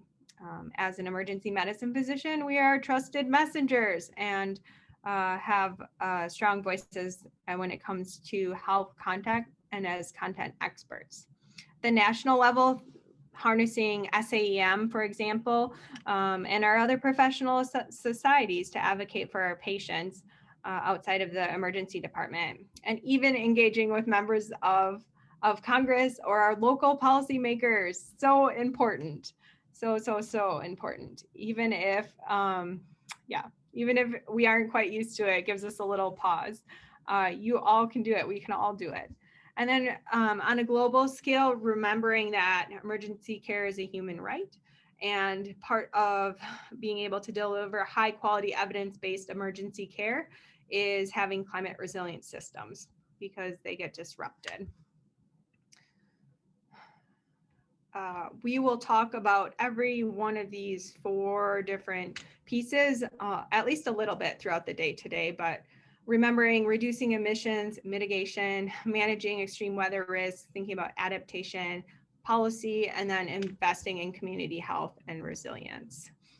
And so here's the resource guide again. Feel free to download it and use it and explore at your leisure. Any other questions? Let me see, I'm gonna stop sharing this. Any other questions? Otherwise, we have a few minutes. It'll probably be about 45 or so, if you want to take a quick bathroom break. Otherwise, I'll stay on, happy to chat too. We have our panel coming up next. All right, I think we have most everyone back. So really excited to share some tips for climate change advocacy. We have an all-star lineup here to share their wisdom, spanning way back when, public health, all the way to right now, today, climate change and what's happening. So I will go ahead and introduce them. We have Dr. Steve Hargarten from the Medical College of Wisconsin. He is an Associate Dean of Global Health and longtime gun violence expert and advocate. We have Dr. Emily Calvello-Hines joining us, Associate Professor from the University of Colorado School of Medicine. Dr. Renee Salas, Assistant Professor at Harvard Medical School in Boston. We have Dr. Amita Sudhir joining us as Associate Professor and Program Director from the University of Virginia. And then we have Dr. Jonathan Slutzman, who is the new Medical Director for Environmental Sustainability at Massachusetts General Hospital. And I will serve as moderator from the Midwest here. And I welcome questions in the chat. Feel free to speak up, interrupt me if I don't see them. I ask for your help with this. And so again, we have these 5 individuals until about 4:25. So we will shoot for that. So I have a few questions, and I think I'll go ahead and start with Dr. Salas, as she already touched on this a little bit, but thinking about advocating as an emergency medicine physician, What strategies do you have for us as clinicians to frame climate change as a health issue right now? Well, thank you. It's such an honor to be here with all of my esteemed panelists and to kick it off. So, I mean, I think one of the greatest things, and this is just human nature, is to really ensure that we can connect climate change to whatever it is that matters to the person in front of us. And thankfully, since climate change is what I often call a meta problem, meaning that it underlies other problems and honestly, so many of the significant health crises of our time, and a threat multiplier, meaning that it makes those problems worse, that we really can connect it to everyone, whether it's even a healthy patient in front of you. You can talk about rising temperatures and physical exertion outside. For a construction worker, outdoor exposure in their job. If you think about our clinicians and our colleagues, is climate change really makes it harder for us to do our job. And whether that is, again, caring for the patient in front of us and not being able to work upstream, or thinking about healthcare delivery and the fact that it makes it harder for us to deliver high quality care, we truly can connect it to everyone. And so I think making it personal is really critical. Making it personal, for sure. Now, sometimes we think about local impacts, but taking a step back and thinking about global health, I'm going to pose a question to Dr. Cavallo-Hines, who does a lot of work in low resource settings. And so what are some things that you've learned about your work in these settings that applies to climate change, maybe even in high income settings? So, jumping off of what actually Renee just said, really, really important in our advocacy efforts, both for building emergency care systems in places that don't have them. But, there are actually similarities in kind of how we sell some of this advocacy. In global health world, people really like to think in vertical silos. So people want to fund malaria, right? They don't want to fund primary health care. They want to fund emergency obstetric care, but they don't want to think about kind of what would be a horizontal delivery platform that would be cross-cutting, like emergency care systems. And so, one of the things that in thinking about kind of what are the lessons that are translational across all kinds of settings, it's exactly that thing that Renee just mentioned of consider who your audience is, right? Who is the stakeholder in front of you? What matters to them? How do we actually spin the argument? Like when you know all this science, right, then you actually have to communicate the thing that's going to actually allow effective change. And so when I'm working to advocate for emergency care systems, if I'm in front of a minister of health, that might be one thing in Kenya and it might be something entirely different in Zambia. Certain things might resonate in those locations. And so same thing goes with climate, truthfully, and then how we actually keep coming back, right, to our central message that this is an enormous threat multiplier, and it is the biggest threat to human health we've seen kind of within this generation, for certainly. But then what does that mean for the person in front of you, right? Just saying those things doesn't often like allow people to change, especially is when I'm working in my world of advocacy around, again, emergency care. Folks are just struggling to even figure out, like, we don't even have emergency care systems, so how can I possibly think about these other things? Tailoring the message, being clear and specific about action items, and then helping translate that to action, and being able to also say, not just leaving you with this massive problem, but willing to partner alongside you, whatever that is, whether that's technical guidance, right, whether that's personnel sometimes, or what partnership would then look like moving forward.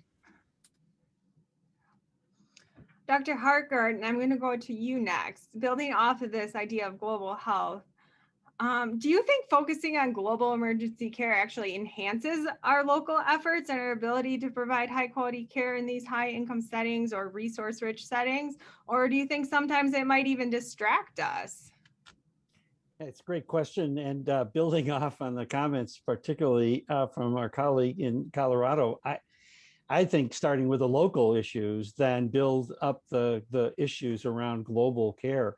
And I think that's a way to get your local engagement going. I do think that we don't do a good enough job of, when somebody does go to a low resource setting, to take advantage of what they've learned in that low resource setting and applied it to a high resource setting to reduce costs and waste and other matters, because we didn't learn, or we didn't take those opportunities to learn from the low resource setting what they do well with fewer resources and apply it back to our high resource setting. I don't think we do a good enough job of leveraging that knowledge and having those conversations back and forth from east, west, north, south, and so forth. I think there is that back and forth that we really feel is important with global health. Learning from each other and advancing that, I think we really need to do a better job. Well, you set us up nicely with waste, and what luck, we have a dumpster diver from the emergency department right here on this panel. And so, Dr. Slutzman, what advice do you have for us as clinicians to reduce our waste and be more effective at creating some of these changes? I think that you're going to hear a lot of themes coming up, and I really appreciated hearing Emily mention the idea of vertical versus horizontal planning. Environmental sustainability in healthcare institutions is very much a horizontal problem, while hospitals predominantly are designed to be vertical. Hospitals are made for physicians. They are not made for patients. And it's really easy to get stuck in the vertical silos when they're just not going to be productive. So there are a lot of barriers that really need to be surmounted, and a lot of thinking that needs to be adjusted in order to kind of make the changes. We can pick up on waste. I think waste is to some degree a gateway drug for environmental sustainability in healthcare, in that everybody sees it and it's easily recognizable, and we deal with waste in our homes, so we're used to it. So I'm a fan of it just as that gateway, but it's really not the end of the story. It's just barely the beginning. So I think working with your stakeholders within the institution that are not clinical, people like your materials management, central sterilization, environmental services, facilities engineering staff are really key to understand what it is that we're doing and how we can make shifts. And then certainly the first step is, in my opinion, getting a handle on what your hotspots are, so that you can devote more energy and resources to things that are going to get you bigger benefits, as opposed to, for example, recycling, which in its absolute perfect optimal state is going to improve your environmental performance by about 1%. Dr. Sudhir, I'm going to go ahead and turn it over to you. So as a program director, you have residents coming to you saying, we need to address this issue. And I'm just curious, what barriers might program directors have in teaching climate change topics like environmental sustainability in healthcare? So I think, part of it is that it is a politically polarizing topic. And I think that as we found in the survey that we did, that will be presented in a couple days on Thursday at the education poster session, that there is a political dichotomy in how important people think it is. And so you may be working with faculty or a chair or hospital administration that are not as receptive to your ideas on the topic. So I think that could be one barrier. The other is just this perception amongst educators that we've already stuffed so much into the curriculum. How do we have time to add this additional topic? And I guess getting people to buy into that can be a challenge. But I think as has already been demonstrated in the last hour, so much of this is relevant to so much of what we do. I think really not compartmentalizing it and making it a part of, like, for example, I teach a lot of the infectious disease topics in our curriculum. And so it's really easy to tie that into climate change. And so we may not have a dedicated day in the curriculum that we discuss it, but it comes up a lot. And so I think those barriers exist, but they are easy to surmount. I think also the idea that as a program director, you want to kind of stay away from the political thing maybe makes sense, but I think also as emergency medicine educators, like, this is very much an apprentice model of how we teach. And so I think part of it is like, how do you live your lifestyle in a sustainable way? How do you make this kind of part of your thought process? So it's not just the didactics, but the clinical teaching as well. Excellent. Yeah, for sure. Any other ways you incorporate climate change education into your training? Any of you, I open this question either at the bedside or with students who are conducting research or educational initiatives.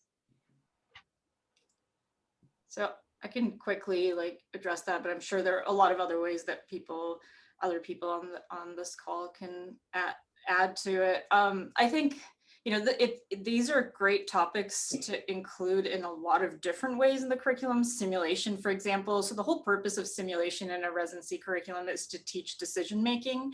And so it doesn't have to be a climate change simulation that's teaching you about climate change. It could be, you have a hyperthermia case where you're learning about decision making, clinical decision making in the case, but it leads to a discussion about extreme weather. These are great topics for journal clubs. They're also great opportunities for interprofessional education, because in RED, we find that a lot of the nurses are really concerned about the amount of waste, for example. So it's an opportunity for nurses and residents to work together and take a proposal to hospital administration. So I think there are a lot of ways that we can kind of use what we're already doing to kind of think creatively about including these topics. And I can just to dive off of what you just said, I agree wholeheartedly in the sense that when individuals express concern about trying to implement a new topic, that you can really frame it in the way that you just outlined, in the sense of, again, I always go back to my lens, but adding a climate lens to your existing curriculum. And that's adding an additional learning objective to a problem-based case. And I think once people realize that it can be just one or two slides in an existing didactic presentation, instead of thinking of adding an entire new component, that one really highlights how we experience it clinically. It is truly, again, integrated into what we see as a threat multiplier. In addition, it also shows people as a model about ways that we can add so many of these other dynamics that we see impacting our patients from upstream.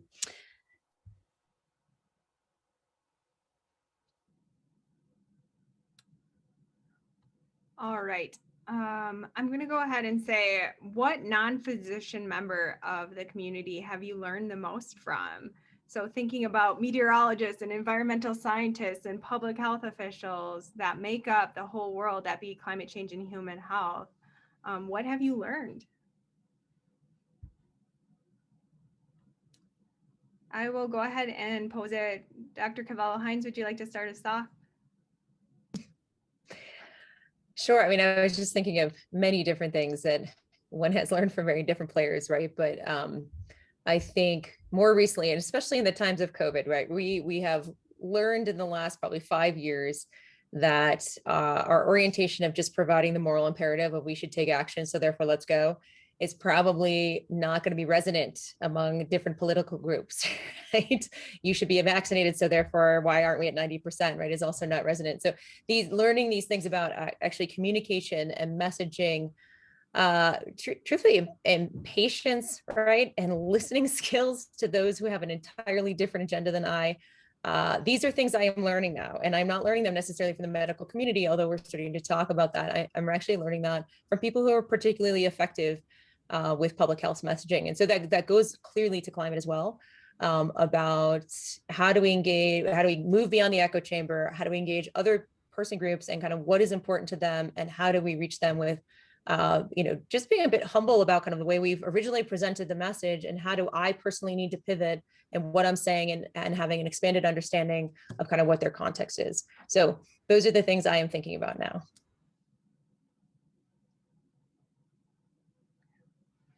Dr. Hargarten, feel free to jump in, and maybe I would go a little bit further for you and say what pearls you have for trying to inform public audiences, specifically when it comes to talking about health disparities and inequities, as we've seen with COVID, as we see with climate change, because it can be very challenging to advocate for them and highlight their voices. Sure, and again, with Dr. Cavallo-Hayes talking about bringing in other sectors, I think we really do need to learn from other parts of our universities. We come from large universities, there are specialties, and that's really what global health is all about, is bringing a lot of different specialty areas to come together to address in this case, global health and climate change. So I think there's a lot to be learned from many different organizations. And again, back to the north, south, east, west, globally, learning from other areas of our world that they are also thinking about this and leveraging that knowledge base. In terms of speaking to audiences and about patient disparities and vulnerabilities, I would go to Renee's opening presentation. What did Renee do? She talked about cases. She talked about our patients. Emergency medicine is one of its strengths is our bedside advocacy. This is our patient. And we've seen now 20 cases of hypothermia with elderly patients who can't afford air conditioners. What are we going to do about it?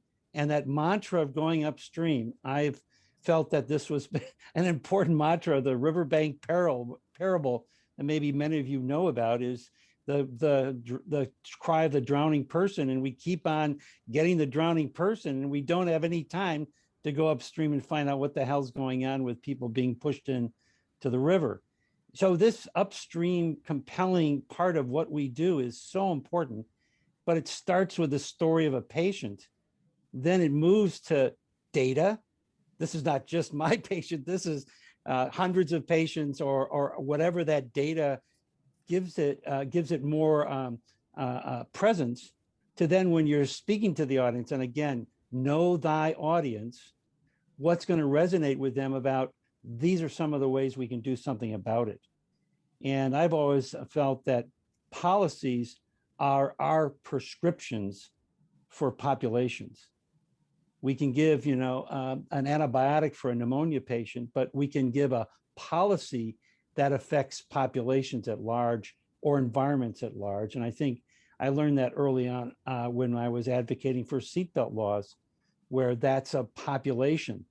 And again, back to pulling in sectors, I recall when I was giving testimony for providing to advocating for seatbelt law, the legislators kindly said, "Thank you, doctor," and I was dismissed with no questions. The next person who came and advocated for seatbelt laws was the president of the Homemakers Association of Wisconsin, representing 50,000 voters. They asked her a ton of questions. They listened to her. I didn't really have much to say other than you got to do this. So know thy audience and leverage other people as part of our advocacy efforts, no matter how we're doing it with the audience in front of us. Yeah. Policies, I love it. But now I think about 2021.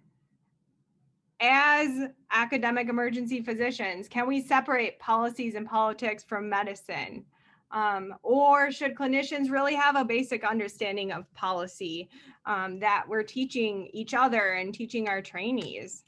I'll go ahead and turn it to, let's see, Dr. Salas, you want to kick us off, and then we'll go to Dr. Slutzman. So I don't think there's any of my residents on the call, but oftentimes I say, well, we have to put the patient first. And so when we have a patient in front of us in the emergency department, as long as we are advocating for the optimal outcome for that patient, then we should not feel bad if a consultant pushes back and doesn't want to see him. If it's in their best interest, we push forward. There could be a range of things, and I'm sure we've all experienced complications in trying to get that patient that optimal care. But it's the same thing here with climate change, in the sense that people have made this a politicized issue. And I would argue that it has been done in order for them to have gains for themselves. And so if we put the patient first, which is our own patients, because they're being harmed by climate change, in addition to, one could argue the planet itself is a mutual patient that all of humanity should have, then we should not at all feel out of bounds to put the patient, our own patients, and the planet and our own health first. And so I think as long as we're advocating for that, however other people want to frame it, I stand on that ground, and I will continue to push forward, because I know that that ground is solid, and it cannot be, no one can question that. Yeah, I want to just echo that, because Steve and Renee just brought that up again. And I want to tell you guys that for the kind of trainees on the call and folks who are just getting into this, I have been in multiple rooms with very, very, very important individuals of whom I was just a lowly peon. And, you know, you tend to be like, well, what do I actually have to say here? I feel like I have nothing to say. Maybe somebody else has better grasp of the science. If you guys reach back, right, to what that thing is that we do, this amazing like privilege that we have to take care of the patients in front of us. If you reach back for that foundation, you will speak with passion, you will speak from your personal experience, and you will speak for your patient. And so it's a very comfortable place to like actually launch your advocacy from, even when you're feeling fairly intimidated, perhaps with the audience, right? Or you're trying to advocate in front of. And so I just offer that because it's been so helpful to me around either this issue with climate or with kind of emergency care systems and different audiences. So feel free to leverage that because it's enormously important, and it's something that we particularly can do as clinicians. Yeah, I think I would never disagree with my colleague and partner Renee, except that we do have a resident here. I would say that everything that Renee is entirely correct. Everything she said is correct. That really, whether it's political or not, is both relevant and not. In that, I agree with Stephen that this is a political disease, but that doesn't mean that the solution from our advocacy needs to be seen as a sided political issue. It's political in the sense that we need to come together as a society to make changes in order to protect everybody. It is not political in the sense that it will affect people of one political persuasion differently than people of a different political persuasion. So the data that I use when I speak with administrators and leaders who are the ones really controlling the budgets of a giant healthcare institution come down to our patients and our communities. So that's where we win. That's where we know more than the folks who write the checks and get the money. And that's where we can really appeal to the missions of our institutions to make those changes. I'm going to go ahead and call on Dr. Sudhir to weigh in a little bit. And for those of you who aren't aware, we did a survey of program directors and associate program directors through CORD. And there was more than 70 survey respondents, and it was very polarized. And this was just right in our emergency medicine colleagues. And so it was pretty polarized, and they were pretty open to sustainability, but they were pretty cautious when it came to climate change on the survey. So I'm going to go ahead and let you weigh in. Yeah, so, I think there was a dichotomy of views in whether people felt that climate change was important or not, or whether they felt it should be in the curriculum or not. And it definitely correlated with political views. And I think that's a challenging thing to navigate, because I think as we've already discussed, with COVID, we've seen that when you push back on something politically, it doesn't always necessarily go your way. And I think really the only way to address it is if you feel passionate about these issues and you know that you're right and the data supports you, is that you have to just treat it as if it's not political and just go ahead with it. And so, I'm fortunate in that I'm the program director and I get to decide what's in the curriculum, and nobody's gonna, my chair cares about having good residents who do their jobs. So typically you're not going to get a lot of nitpicking from people above you on what you teach the residents. But if you happen to be faculty at a program where your program, or a resident at a program where your program director isn't buying into this, which as we saw in our survey, not everybody does, I think that you can gain a lot of ground by just teaching about the topics in the curriculum and putting your own spin on them. And so, own those infectious disease topics.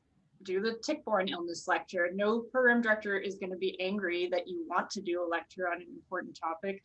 And then you get to have a couple of slides in there where it's not your opinion, these are facts. And so I think we're also fortunate in that we are dealing with this isn't a bunch of like crazy anti-vaxxers on the internet. These are our colleagues who are intelligent. And so eventually they will start to see this not through a political lens, but through the lens of data. So I think that there's a little bit of like kind of taking the long view here. And just, you're not going to convince everybody in one day with one lecture, but I think we are in kind of a fortunate position compared to, say, someone that needs to convince the community that vaccines are okay. And I think moving forward, it's really about communication. And we see the importance of high quality communication, closed loop communication in the emergency department, but we also see the importance outside of it as well.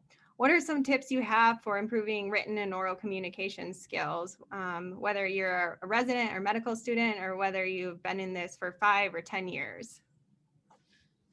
I think it's just, again, like relating it to your own personal experience and to the resident's experience or the student's experience. Again, I think we're fortunate in emergency medicine because we're training people who are not going to practice in the milieu that they necessarily are training in. So my residents are all not going to stay in Virginia. Yeah, we don't have a lot of hurricanes here, but they're going to go work in Florida and in California and deal with wildfires. And so I think we're really often training people for the hypothetical. And so we are, part of our specialty is learning about the hypothetical. And I think it makes it easier to communicate about those things. I don't know if that's really answering your question, but I think that we do that so much. We have simulations on organophosphate poisoning. Not all of our residents are going to see that, but some of them might. And so I think they're used to hearing those hypotheticals from us. They're used to teaching them. They're used to thinking in those terms. And so I think we can really take advantage of that with this particular topic. I think that we also, again, as I mentioned earlier, we are kind of teaching with this apprentice model. And so how we live our lives also is, and communicating about that with our residents also has some value. So for example, my husband also is a physician, and we made a conscious decision to live close enough to the hospital that if there is a huge snowstorm, we can walk. So that's like a little thing, but the residents have all been to my house and they know that, I'm resilient to extreme weather events in terms of my ability to come to work. And I use a tank of gas a month in my car because I don't really have to drive very far. So I think things like that too, that's not political, that's a personal decision that I made, but I think it does make them think more flexibly about how they are going to proceed in their lives after residency. I want to just touch a little bit on what Amita just said, because I think that it really plays into another angle of sustainability that usually my friend Paul makes, and I'll make it for him today, and that's sustainable healthcare is also resilient healthcare. So if we are trying to advocate for providing our care in an environmentally responsible, climate smart manner, because it protects our patients. It protects our patients through reduced pollution and downstream pollutant effects, but it also protects our patients in that an efficient health system is easier to run in stressed situations. If you need less heating and cooling because you have a tighter building envelope or the opportunity for passive cooling in warm weather, then it also means that your generator can be downsized and your generator will last longer in the event of a disaster. If you're using fewer disposable supplies, then it means you need a smaller warehouse for the hiccups that can happen when the supply chain is disrupted. And that means that you can survive and provide care longer in the event of a disaster.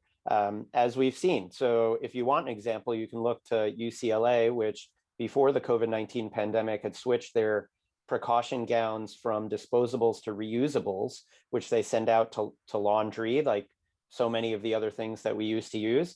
In the process, they saved around $1.5 million a year in expenses.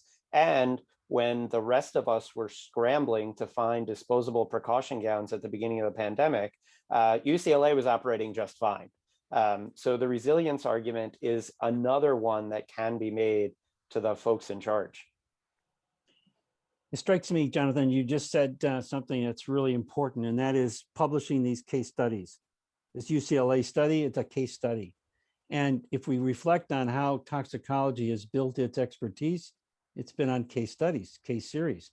So I would think that publishing these case studies in healthcare systems, doing the right thing and benefiting from it with the cost analysis you just mentioned, Jonathan, I think keeps the field going and keeps us in front of people who are skeptical or are just not sure when to act. And that brings me to second comment before I have to scoot off, is perseverance. Climate change was never discussed in the 70s when I was in medical school. And injury prevention and control, when I started, was not very much discussed, and now it is more and more. So I would encourage all of you to stay the course, to really stay engaged in advancing this among healthcare leaders to get things really done. So case studies and perseverance is two of the things I'd like to leave you with. Thank you. Now we're going to go back around and have everyone say what they're most excited about in the next 5 years. Initially, I had said 10 years, but we don't have that kind of time. So we're going to do it 5 years. We're going to get this done. And I want to hear what you're most excited about. So Dr. Salas, go ahead and start us off. It is true. Implementation takes time. So we really do have 5 years to get us on track. Honestly, I use a parallel again from our emergency medicine practice. It's the fact that on a shift, when I walk away, what gives me the most hope and inspiration is watching people from different roles come together around a patient in a trauma bay and saving a patient's life. The way that we all work together. And I think I'm seeing the same thing now with climate change, in the sense that that proverbial trauma room or bay is increasingly being filled. And I think this event and just the people attending and the breadth of engagement we've gotten across the country from different roles really supports that we are reaching that optimal catalyst point, in the sense that people recognize this is important and are stepping into the room.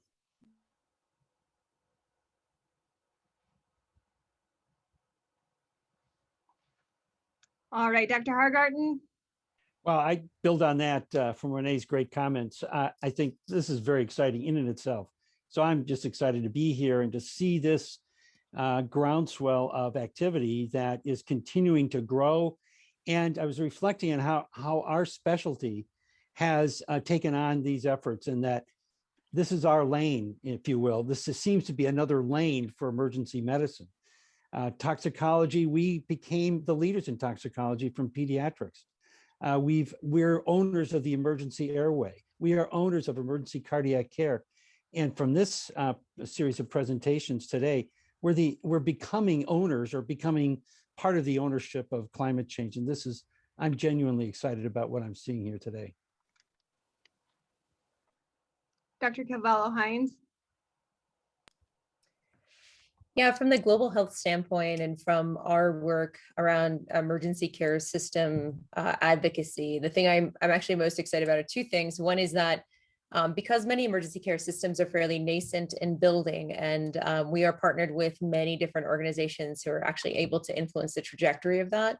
Some of the things that we are doing at GCI, but we collectively, some of these people on this call, including Caitlin, who really helped spearhead the first pre-conference at the African Conference in Emergency Medicine, are doing, is really pushing some of this information that's come to me very late in my career, right? And my awareness of it very late relatively in my career, right to the forefront of actually being able to integrate a lot of concepts that are translational that we've already discussed today, about ways that we can make kind of green choices within health facilities, make them more resilient, build emergency care systems to kind of integrate a number of the different subject matters we've discussed, and do that in a way that's completely locally led.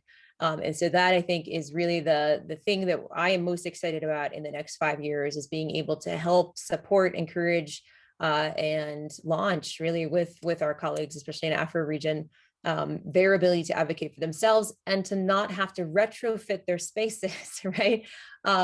With kind of like convincing the people at the highest level, right? That they're building those spaces as we speak. So if we can get these concepts into those locations, building the clinical care pathways, building the ways in which they engage with their patients, particularly, this is all happening from ground zero, as opposed to having to retrofit. So I'm entirely excited about that and what that's going to look like and what that's going to mean for Afro region, and the lessons that we can learn from that. Dr. Sudir? I'm really looking forward to seeing this issue, if not become apolitical, I think have more people on both sides of the political spectrum feel like it belongs to them. And I think they're going to have to. I think things are getting worse at a pace where you can no longer deny that you have both personal responsibility and a personal stake in what's going on. And I think resilience is really kind of the way to get to that for people who are not necessarily buying into it. And I think that's a term that is in many ways more palatable to people regardless of their politics. So I think there's going to be, it may not be an immediate change, but I think there is going to be a gradual change over the next few years. And I think that lessons that we've learned from the mishandling of COVID can be applied to our hopefully non-future mishandling of climate change in ways that will apply and appeal to people from across the whole political spectrum. And Dr. Slutsman? I'm super excited that I think we're at an inflection point where we're seeing on the institutional side so many more health systems and schools taking on a greater role in environmental issues. There are centers popping up around the country, not the least of which is the one that I now lead in Boston. And I think that we're going to be seeing more publications. There's a brand new journal that's been launched. I think that we're going to see more medical schools teaching about this. And some of it is definitely because of the actions of some of the other folks in this meeting.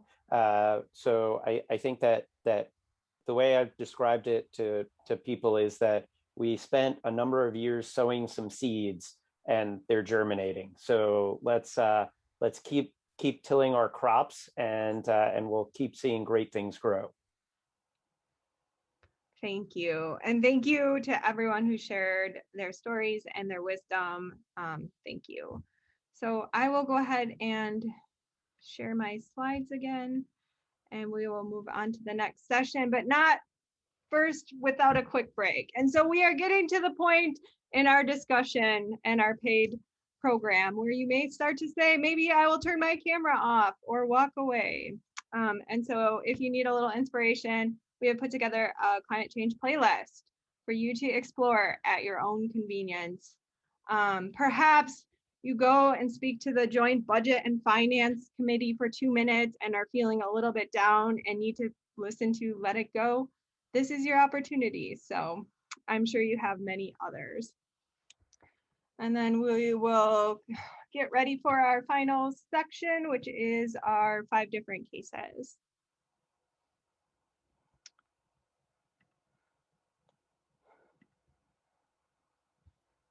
All right. So for our 5 different cases, we have health impacts, weather awareness for medical decision-making and patients. Number 2, we have advocacy and action, where we'll learn more about telling our climate story and more about the Lancet Countdown US policy brief. Number 3, we'll hear about environmental sustainability in healthcare and how we can green our EDs and hospitals. 4th, we'll take a look at population health and disasters and what it means for human mobility. And then last, we'll go through a pediatric case example and really look at climate impacts across the lifespan. So first, Dr. Sorensen and Dr. Lemery, are you here? Yes, we're here. Okay, you can go ahead and share your slides. Awesome, thank you. Let me get things rolled up here. Okay, so I'm going to be talking a little bit about weather awareness for clinical care. And the objective of this section is to provide you with tools to guide clinical care for vulnerable patients and to minimize the risk of heat illness and exacerbation of disease due to poor air quality. So if you're willing, I'd like you to take out your cell phones and open up your app store, because I'm going to recommend a couple of apps that you can download and use on your shifts later today or tomorrow to help you become a little bit more aware of how local weather patterns are influencing your patients and your EDs. So I'm going to start talking about air quality. Just to give you a little bit of background, we know that air quality is responsible for approximately 6.5 million deaths worldwide.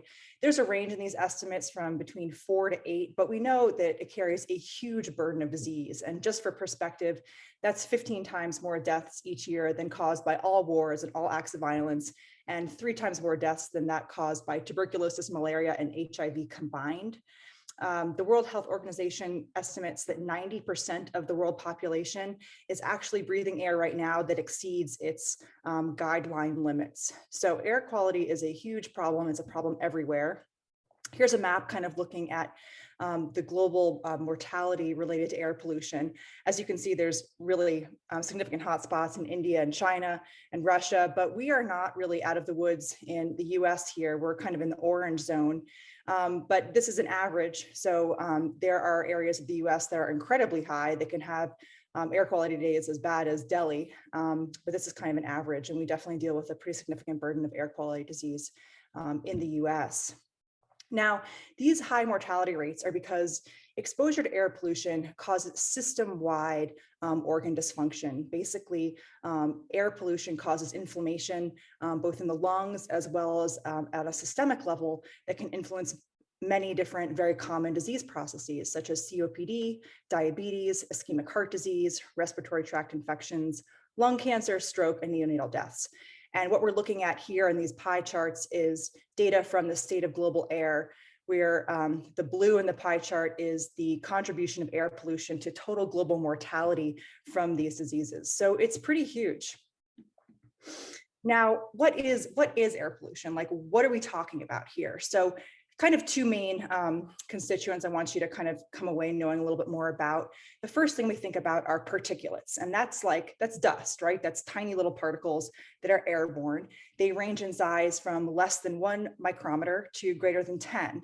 Now, it doesn't seem like much of a difference in size because you're like, oh my gosh, you can't see any of it. But the ones that are less than 2.5, that's an important number to remember, because those are the ones that basically can cross over the capillary alveolar membrane and get into the systemic circulation and cause endothelial cell dysfunction and release reactive oxygen species, where it then causes system-wide organ effects. So it's important to know with particulates is that its health impacts are ultimately contingent upon its size, and the PM 2.5 are the ones that we tend to track for health outcomes. Not saying the larger ones don't have problems, but we tend to track the ones that are PM less than 2.5. The other major constituent that you should know about is ground level ozone. So this is not the ozone that we talk about in the thinning of the ozone layer. That's like good ozone. It's up in the troposphere. We don't breathe it in. It protects us. The ozone we're talking about is the stuff that's generated at ground level.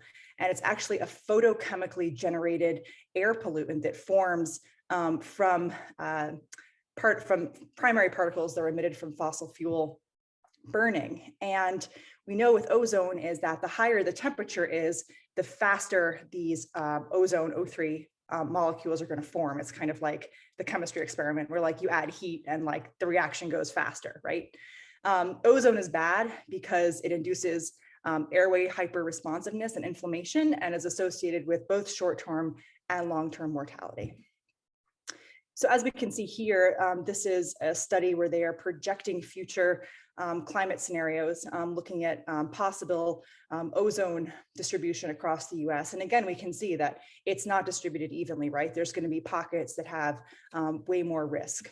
So these are things we need to be aware of as clinicians, knowing if we are in an area with a lot of air pollution or an area with not a lot of air pollution, and how that's going to impact our patients and our clinical practice. So both PM 2.5 and ozone are associated with acute exacerbations of respiratory diseases such as asthma and COPD. And we have data showing that when there are poor air quality days, there are increased risks of having ischemic strokes as well as ACS. So this is something that's very relevant to us sitting on the front gates of the hospital in emergency medicine. So there are things we can do to make ourselves more facile with air quality and understand what's going on around us. So the app that I want you to download, because all of your phones out, is called Air Now. So Air Now is an app that was produced by the EPA. It's really cool.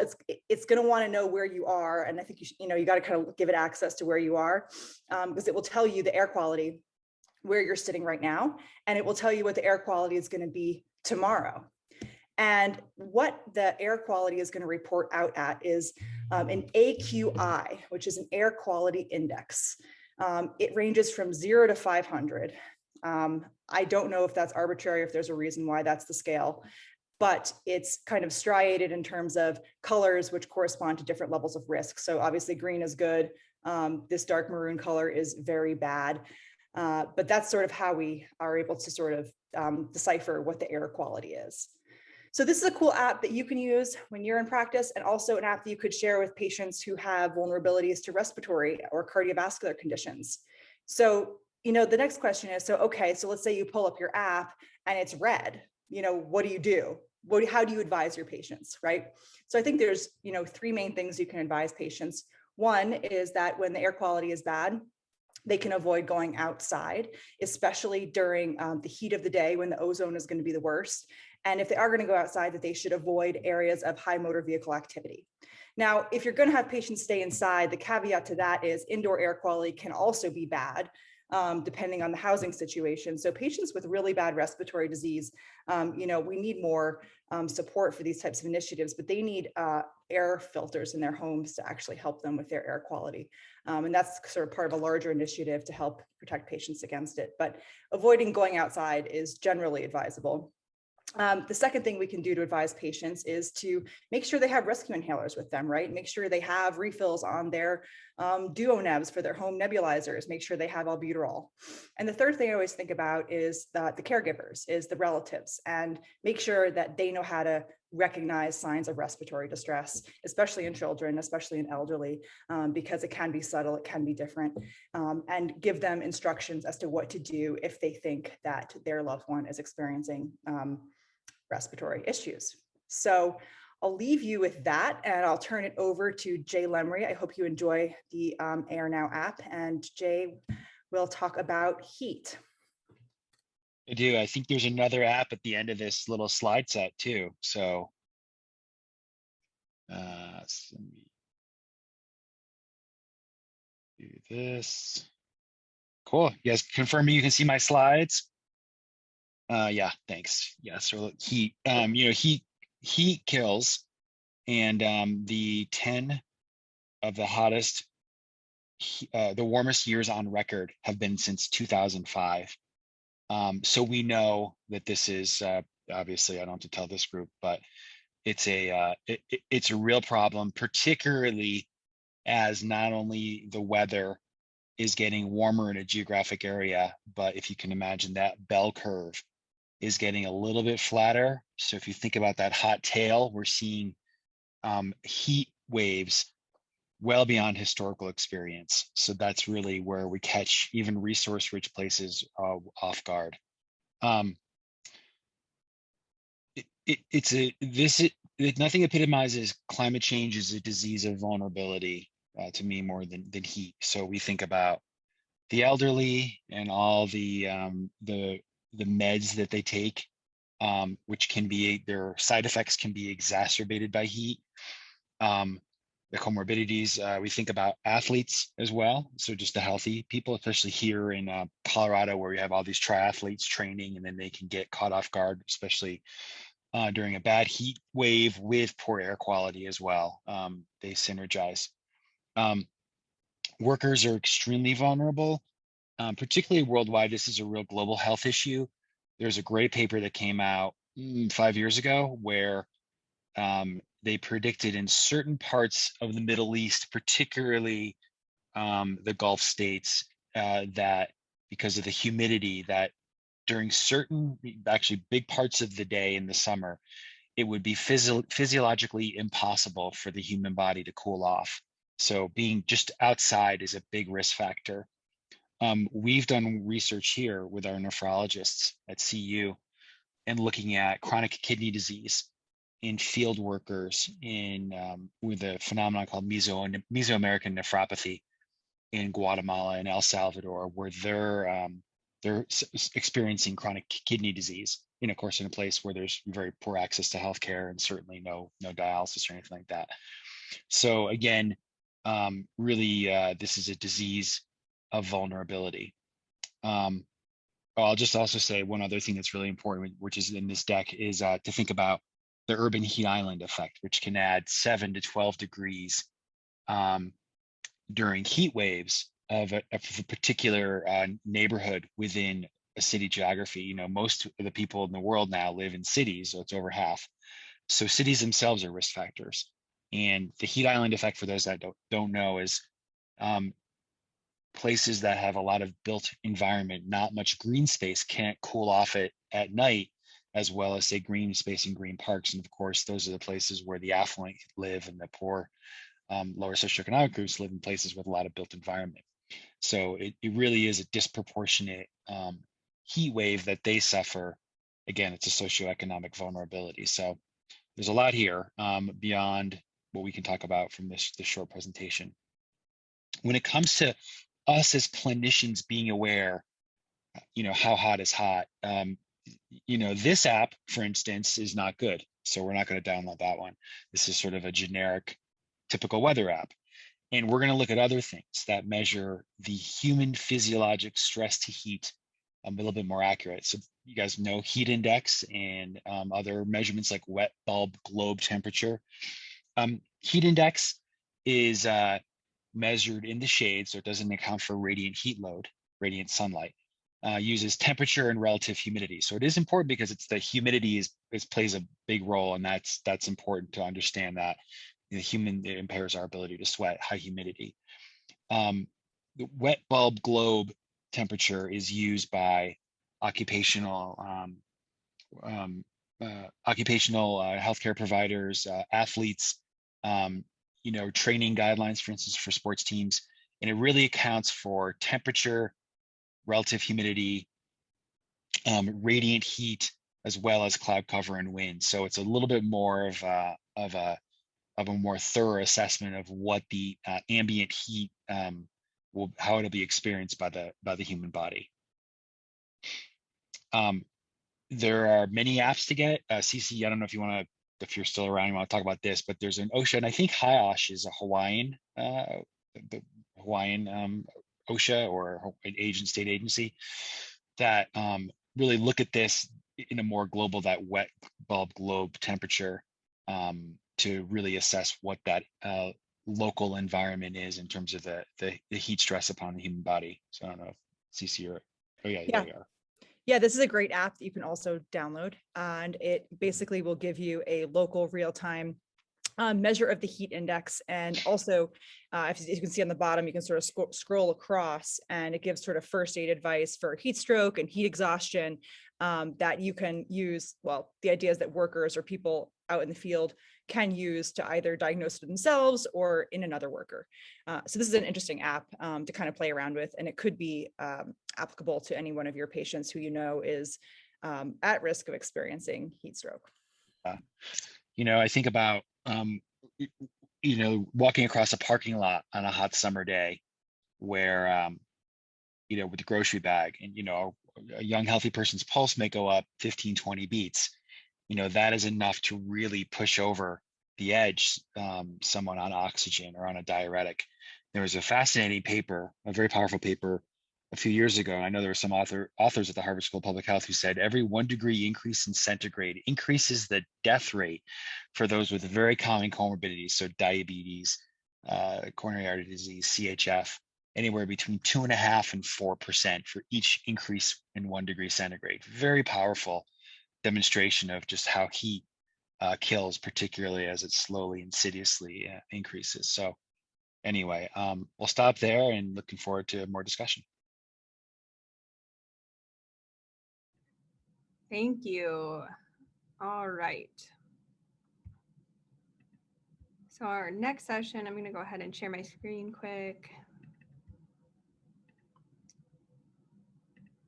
Advocacy in Action, How to Tell Your Story. And so we have Dr. Renee Salas and Dr. Jeremy Hess, who are both lead authors for the Lancet Countdown on Health and Climate Change. And they're going to share with us a little bit about the policy brief and what we can do to be effective advocates. Jeremy's going to kick us off, but while he does that, can I please be made a co-host? I can't share the slides for us. Yep. Awesome, thanks. Go ahead, Jeremy. All right. Thank you, Caitlin. It's my pleasure to present with Renee on our work on the Lancet Countdown on Health and Climate Change, and to use that as an example for how you might frame your climate and health advocacy work. For those of you who aren't familiar with the Countdown is a global effort that tracks a suite of climate and health indicators annually. And those indicators focus on various aspects of climate and health, looking both at exposures and health impacts, health system investments in preparedness and adaptation, health system investments in mitigation and health co-benefits of climate change mitigation, and then communications about climate and health and health impacts of climate change mitigation globally. And it's widely considered one of the more effective mechanisms for bringing attention to health and climate change globally. And while it's not much discussed, there's actually a theory of change behind this work. The theory of change here is that mobilizing the global community of health providers to highlight attention on climate change and health will motivate action, both in terms of mitigation and in terms of adaptation on the global stage. And the Lancet is a highly respected medical journal with wide readership globally and a strong platform of engaging around global health issues. And so it's the ideal venue for this. The publication comes out every year just in advance of the Conference of Parties. And so it's really aimed at influencing national level decision makers and motivating action by highlighting impacts and co-benefits at a national level. Next slide, please, Renee. The report is in its 6th year. As I mentioned, tracks a suite of several different indicators, went from 41 in 2020 to 43 this year. There are 5 different working groups that collaborate across the organization to update the indicators each year. And there are experts from all around the world who contribute to the process. Next slide, please. There are 3 take-homes from last year's report. The first is that no country, no matter how developed or advanced its health system may be, is immune from climate change health impacts. And the exposures and impacts arrayed in the report are universal, and they include extreme heat and impacts on elders. They include wildfires. They include declines in crop productivity, and they're seen globally. And this connection across impacts is actually pretty worrisome. So not something that we expected to see at this point in the game, but there you are. Next slide. The second point is that in this case, climate change and the global pandemic are converging crises. But extrapolating out from that is the point that we are likely to see lots of different converging crises that interact pretty profoundly with climate change. And this, in many cases, exacerbates and amplifies the impacts of climate change and those other crises. Sometimes, as is the case with emergence from the pandemic, it also gives us opportunities to build back better and rethink our systems and make them more resilient. Next slide, please. And that's the third message here, that the hope for the report was that we'd be emerging from the pandemic and that this is a great opportunity to build back better. I think the narrative right now is a little bit more complicated. We'll see what the narrative will be going into the fall in terms of global impacts around the pandemic. But overall, the message is clear that when we pause and think about how we might reorient activities in our health systems, and particularly around travel, we have the opportunity to consolidate gains that we've made in lots of different sectors, not just health, and to make more effective choices going forward. Next slide, please. So before I hand off to Renee, the point I'll make is that we have been embarking on a separate but parallel process whereby we've been taking the global report and looking at impacts here in the US. And we have a slightly different theory of change for the US work. And I'll hand it off to Renee so she can tell you about that. Thanks. Thank you, Jeremy. So really harnessing, I think, a theme that has emerged through the discussion of this pre-conference so far is that we need to make it personal and we need data. And I think rightly so, the Lancet Countdown has recognized that it needs to take this data and disaggregate it and create briefs that really can provide a national context for major countries. And I would argue, especially us as the US, we are a significant part of the problem. And so we have had the honor and privilege to form a working group that helps create the US brief. And so we get disaggregated data from the global indicators. And we often, as I say, sort of craft it in the standpoint of putting the initial brushstrokes on a palette. And then this working group of now over 70 institutions, organizations, and centers that fall within these 4 categories really helps shape what the message is. So we've been doing this since 2018. And I think the 2020 report was by far our biggest venture.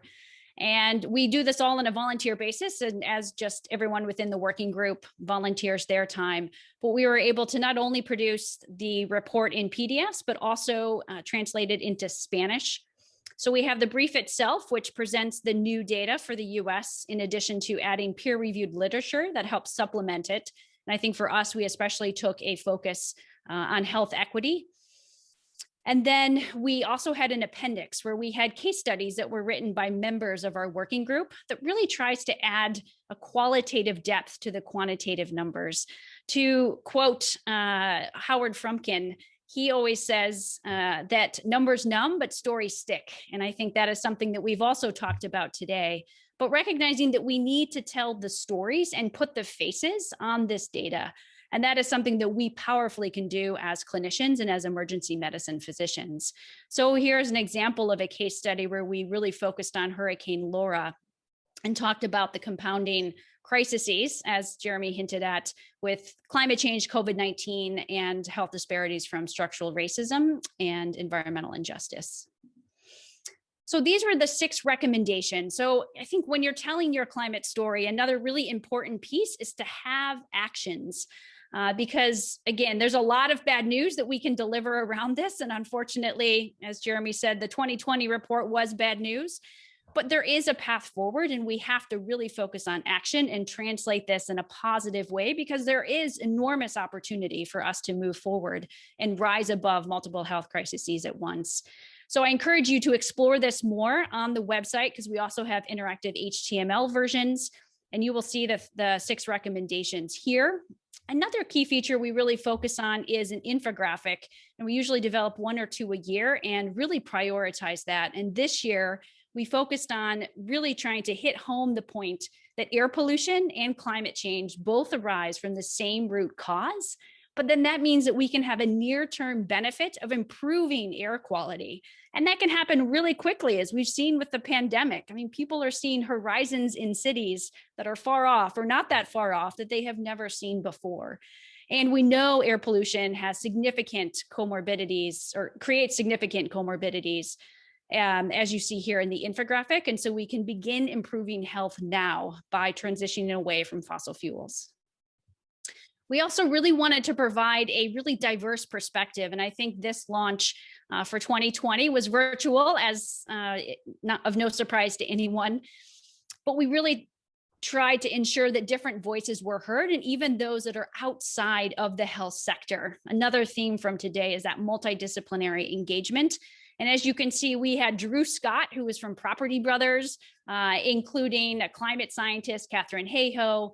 And as you can see, there's sort of a broad swath of individuals here, but we really reached out in an even more profound way to outside sectors than we had in the past. And of course, media is always a way to tell your climate story. And I think just to reiterate, many of the ways that Jeremy and I have communicated about this really involves us telling a personal story, again, to put that human face on the data.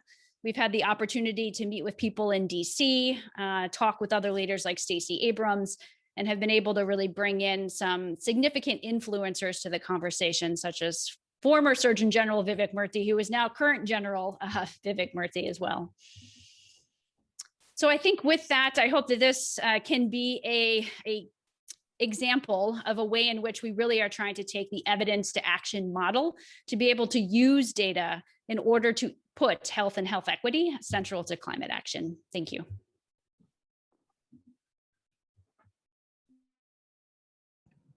All right, I'm going to go ahead and share my screen one more time and introduce our next speakers. Thank you so much for that. So we'll transition into environmental sustainability in healthcare and talk about greening the ED and hospital with Dr. Jonathan Slutzman and Dr. Hannah Lindstad. So I will go ahead and turn it over to you both. Awesome. Thank you. Let me just pull up our PowerPoint here. Everyone sees that okay? All right, perfect. Dr. Slutzman and I will be talking about environmental sustainability in healthcare and greening the ED and hospital.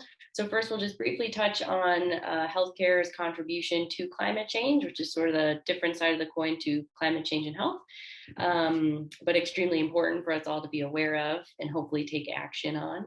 And then Dr. Slutzman is going to be talking about the ED specifically, and then we'll end with some recommendations to how you can green your ED and hospital. So first of all, in terms of healthcare related to climate change, globally, if the healthcare sector were a country, it would be the 5th largest emitter on the planet. The United States, if our healthcare system was a country on its own, it would be the 13th largest emitter, which is above the entire United Kingdom as a country. So we emit a lot. And actually, the US healthcare system is responsible for 10% of our national emissions. So we have a huge, huge room for improvement. And we'll kind of discuss where those emissions are coming from and also ways to improve that. So I'll give it over to Dr. Slutzman to talk about our emissions.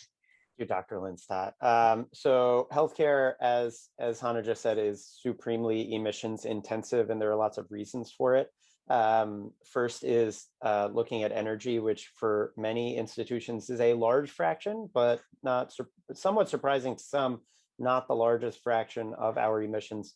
Healthcare facilities, particularly hospitals, are the 2nd most energy intensive commercial buildings in the country. And that's a consistent finding every year that the Department of Energy does those studies.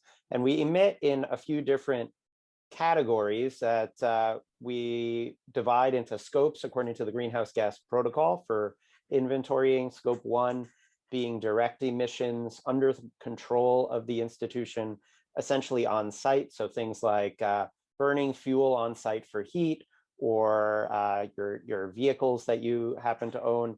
Specific to healthcare, we have anesthetic gases that almost 100% of them are released directly to the atmosphere as part of their use. And then any refrigerant. Scope 2 is things we buy, energy we buy, so like electricity or steam for heating and other needs. And then scope 3 is everything else. It's the supply chain, it's travel, it's food, it's waste, And as you see on the right side, scope 3 is consistently the largest of the three among healthcare institutions, and that 71% is overall in the United States. It varies depending on the study you look at, in the 60s to 70% range, sometimes as high as 80%, but a lot of it really is those scope 3 things that are the hardest to manage. So move forward, Hannah. Sure. I've been called a dumpster diver already today. I wear that as a badge of honor. It's a great way to gain some knowledge on underlying data of what we use and where it goes. So here we have the waste produced by my emergency department in one representative 24-hour period. This is pre-COVID pandemic. I promise you that during COVID, the numbers are bigger, not smaller. So we on average generated 2 kilograms of waste per patient encounter. So if you scale it up, if your ED sees about 100,000 patients a year, then you're generating over 200 tons of waste a year, which is just a huge fraction of what you would expect. And the majority of that is plastics, whether it's hard plastic or soft plastic. A lot of that is packaging. A lot of that is equipment. Some of this is unused stuff, but it's just a lot that you can really get a handle for. And then the regulated medical waste, your red bag waste, was 10% of our total, but 85% of that didn't actually need to be in a red bag, which means that we're going to the trouble of treating it and the expense of treating it and disposing it when we didn't even have to. So we'll move on to the next slide to get an idea of just how bad this is.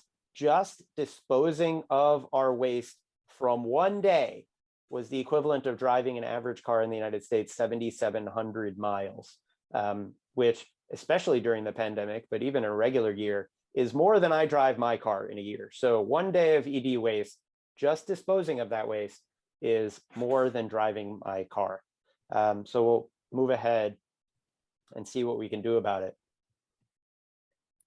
All right, so there are a lot of opportunities and a lot of kind of different sectors of all this. So we'll go through very briefly kind of some actions that we can take. So going off of our dumpster dive, we need to essentially decrease the amount of waste that we produce. So there's a few different ways to do that. One of which is just source reduction. So decreasing the amount of supplies that we're using to begin with. And ways you can do that is by talking with your purchasing organization to try to decrease packaging or change packaging to procedure kits, using less items in a procedure kit when you order it, things like that. And then also reusing. So reprocessing single-use disposable devices rather than just disposing of them after every single use is another option to decrease the amount that we're wasting. And then, as Jonathan mentioned, the red bag waste, much of what we dispose of in the red bags actually shouldn't go in there in the first place. And so it should be about 5% of your waste is in the red bag. But as Jonathan noted, we often have much, much more, and some institutions have 70, even 80% of their waste in a red bag. And it's very energy intensive to treat when you dispose of that. So it actually costs 10 times more to dispose of red bag waste than just general municipal waste. So there's an opportunity by education by decreasing the inappropriate waste in the red bag waste, you can actually save money and then obviously save energy in terms of that disposal. And so there's examples here of what should actually be going in the red bag waste. So chest drainage units, blood saturated items, but not just garbage, not the glove that you just used to examine someone. So there have been very, very successful educational programs where just by reminding people what actually goes in the red bin can decrease the amount that we're putting in there. Related to waste is obviously our supply chain. So by kind of using guidelines like this one, Practice Green Health, the Sustainable Procurement Specifications and Resources Toolkit, you can work with your purchasing organization to purchase either things with less packaging or buy more in bulk, so there's less packaging for everything that you do need to purchase. And then again, trying to focus on these reusable devices. And the example earlier of the reusable gowns at UCLA is a really, really great example of this as well. Energy and water efficiency, as Jonathan mentioned, it's extremely energy intensive to run a hospital and an emergency department. So moving towards renewable energy sources for your institution is very important. Some institutions are actually operating at 100% renewable energy. So it's important to try to invest in renewable energy. And then also pursuing energy efficient measures. So there's some statistics that show if you do, if we as a national healthcare institution adopt energy efficient measures and optimize those, we can actually save up to $5 billion over the course of 5 years and $15 billion in 10 years. So there's huge, huge money saving opportunities that will benefit sustainability as well. And then water efficiency, similar to energy, it's very energy intensive to heat water and treat water.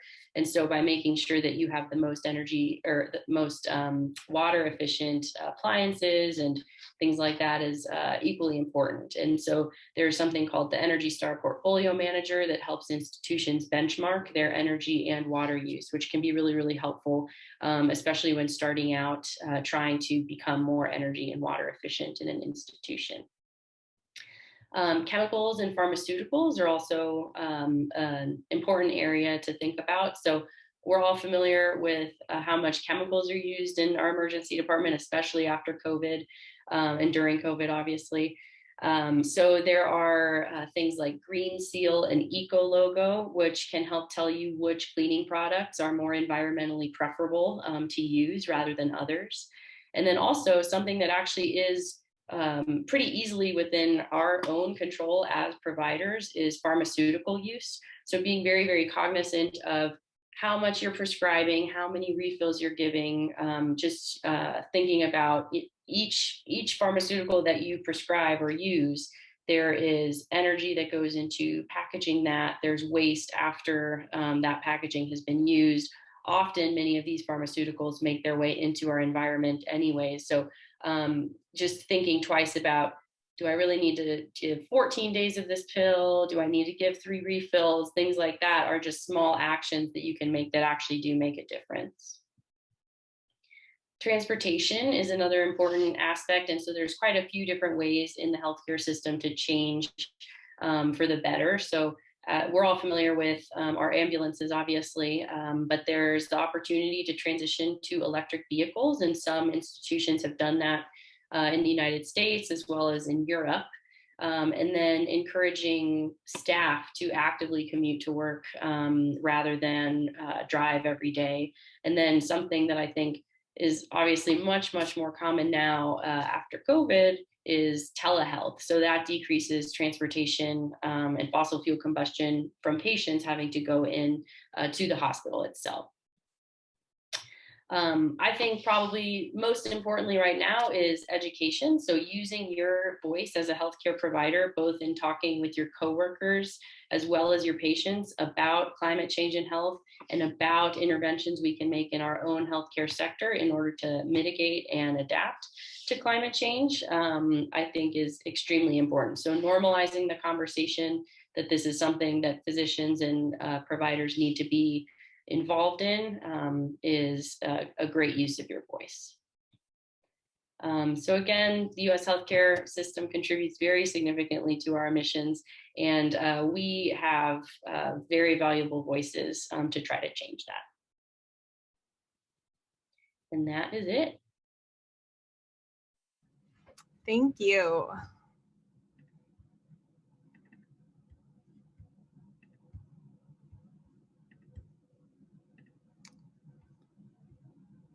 All right, so our next section is population health, disasters, and displaced populations. So when I think about this section, I think about our colleagues over on the African continent. And so the setting is urban Ghana. And I think about little boys like this. So essentially what happens is these really heavy downpours come and they're unexpected. People aren't ready. And that includes healthcare workers and emergency units or acute care settings. There's really heavy flooding. And the way I like to think about it is water has memory. Time and time again, these floods happen and they tend to go to the same place. It tends to be in some of these slum areas where there's weak infrastructure and where many of the poor individuals of the community live. These areas flood and there are direct harms. There's drowning and young toddlers who get taken away. There are wounds that get infected. There are broken bones and other injuries. These patients present to healthcare facilities, we'll call it the emergency unit, where there's surges in demands. Healthcare workers are tasked with trying to see more patients with the same amount of resources. When they show up, oftentimes there is no space. There's no waiting room for them to go. And so they're left outside the door waiting hours and hours and hours, oftentimes under no roof in the hot sun. There's different bugs flying around, mosquitoes, and they're just waiting. They're waiting for a space. Unfortunately, many of the spaces in the emergency units are also taken up and affected by floods. Some of these facilities have mattresses that they lay out on the floor that when they flood, they lose that area as a potential space to care for patients.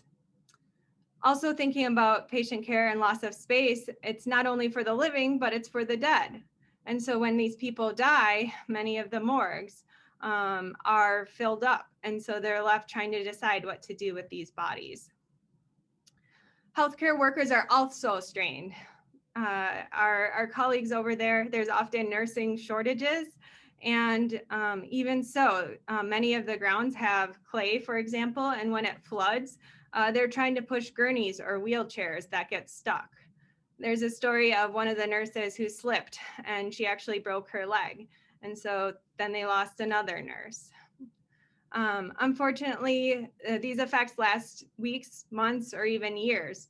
There's cholera outbreaks and other infectious diseases that contribute to patient presentations and ultimately mobility of people. These people are left trying to decide whether or not they should stay and adapt in their homes or whether or not they need to go somewhere else and try and find greener cities, if I can say that.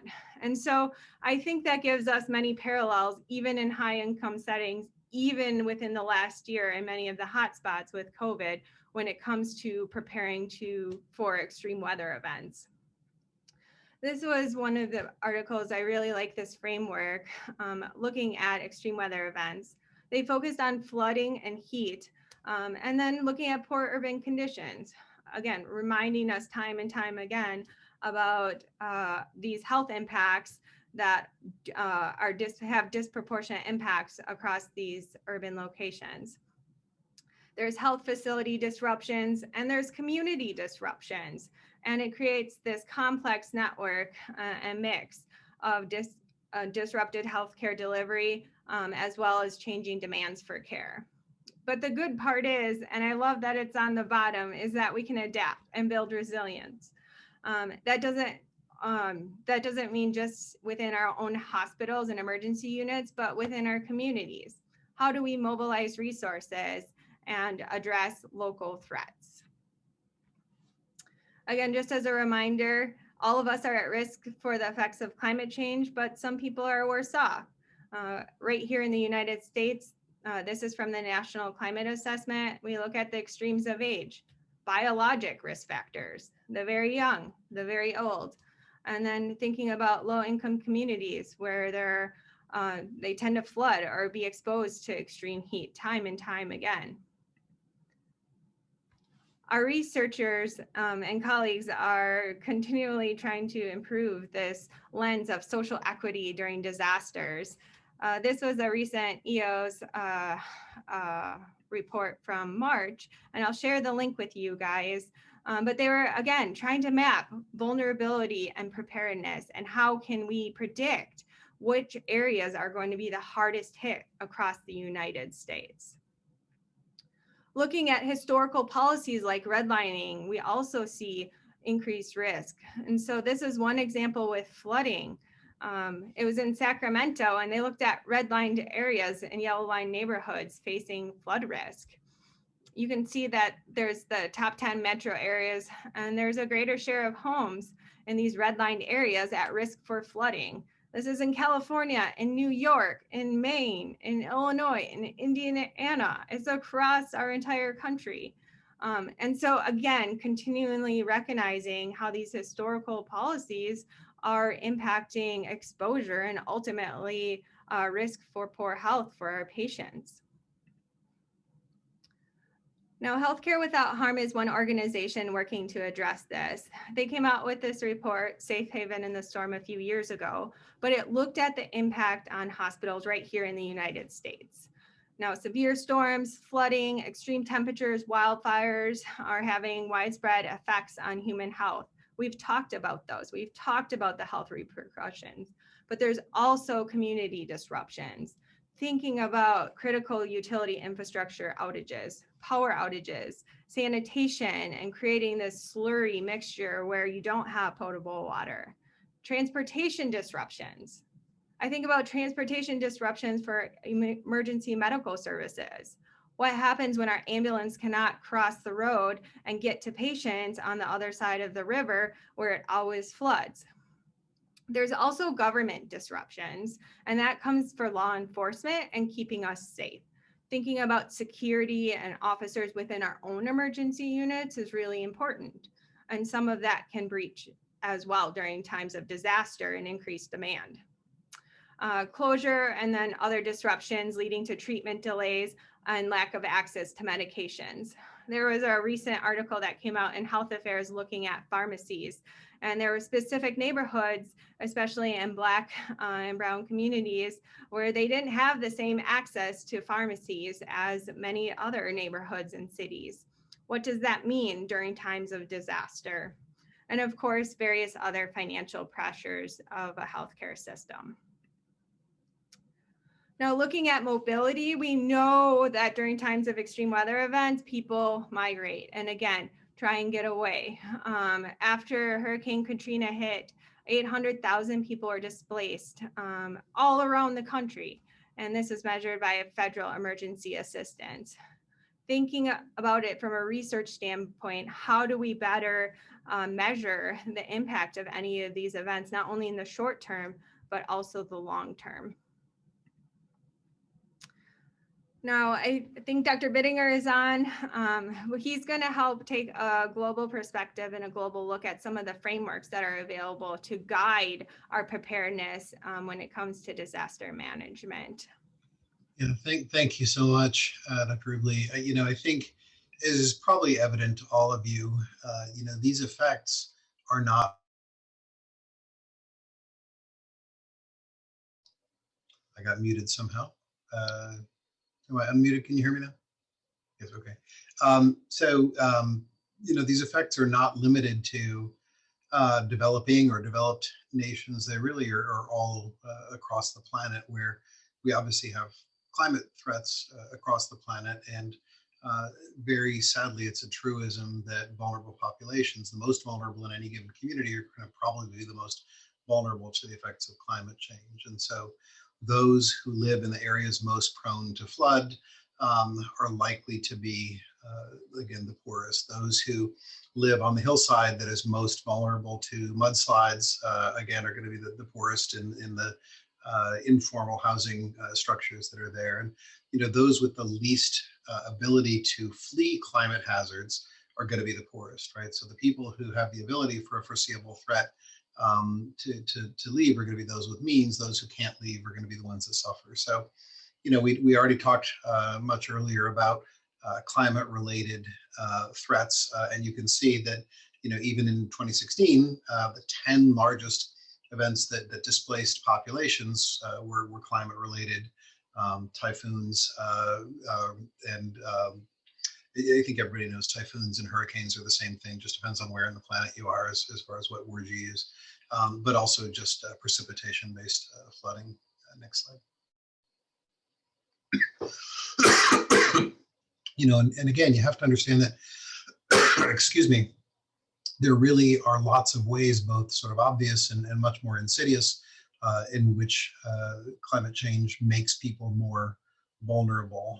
And that has to do, again, with sea level rise, slowly nibbling away at vulnerable communities, coastal erosion, again, mountain edges or you know, sloped areas where traditionally housing is not built, has frequently mudslides in severe precipitation events.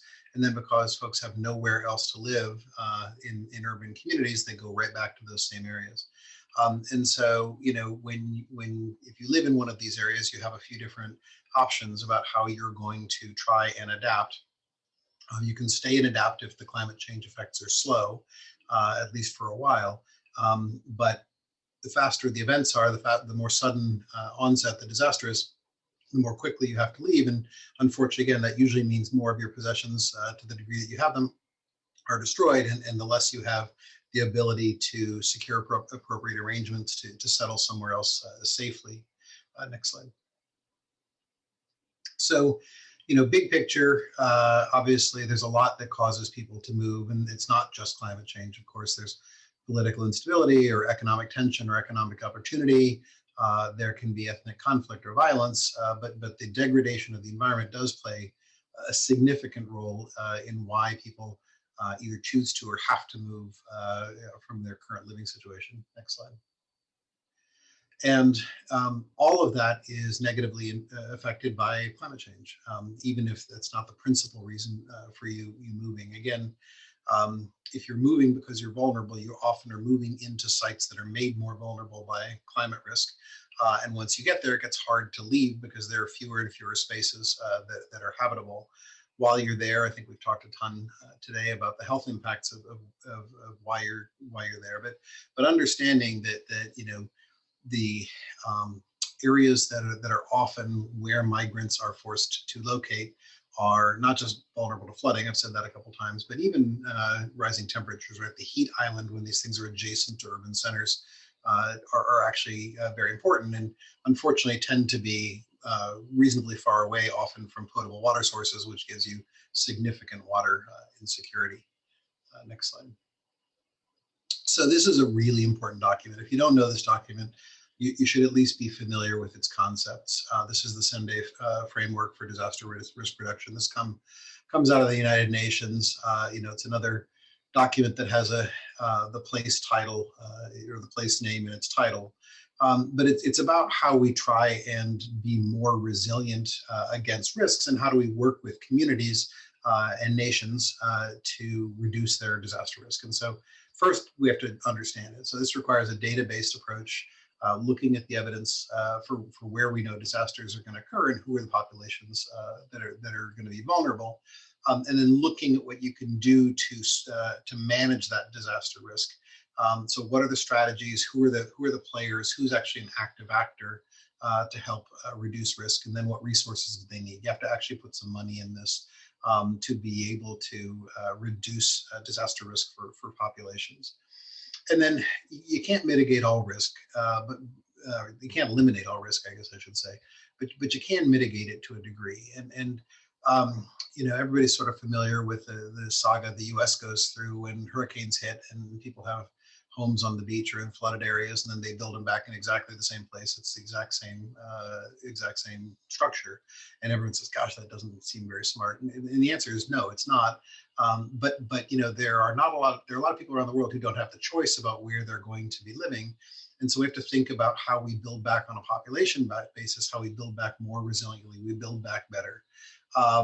And so, you know, when structures are damaged, and obviously I particularly care about healthcare structures, we build them back better. And I think, again, this is not unique to the developing world. I think this is true around the world, that we have to be particularly focused on our healthcare infrastructure being resilient against flooding, that it has built-in supply chain redundancy, and in fact, excess stockpiles of supplies. You know, even everywhere in the world, we're moving away from storerooms and inventory on site, because that's sort of the modern best practice inventory to have just in time. But what that means is that when a severe weather event happens, then the healthcare facility is left high and dry without any resupply if the roads are cut off or there are other disruptions. So how do you flood proof? How do you heat proof? How do you wind proof your facilities? How do you create resiliency for food and water storage, medical gas storage? Obviously, we're all seeing the tragic incidents play out in India right now with a lack of redundancy in a lot of their oxygen concentrators and oxygen delivery systems. So build back better means every time you build something new, I'm actually extending this a little bit, but new construction has to be built with an eye towards climate change and reduction. But certainly once a neighborhood or healthcare facility is damaged, that you build it back with an eye to not just what's going to happen today, but you look ahead in the future to what's coming, say, in the next 50 years, which is the expectation of the built environment.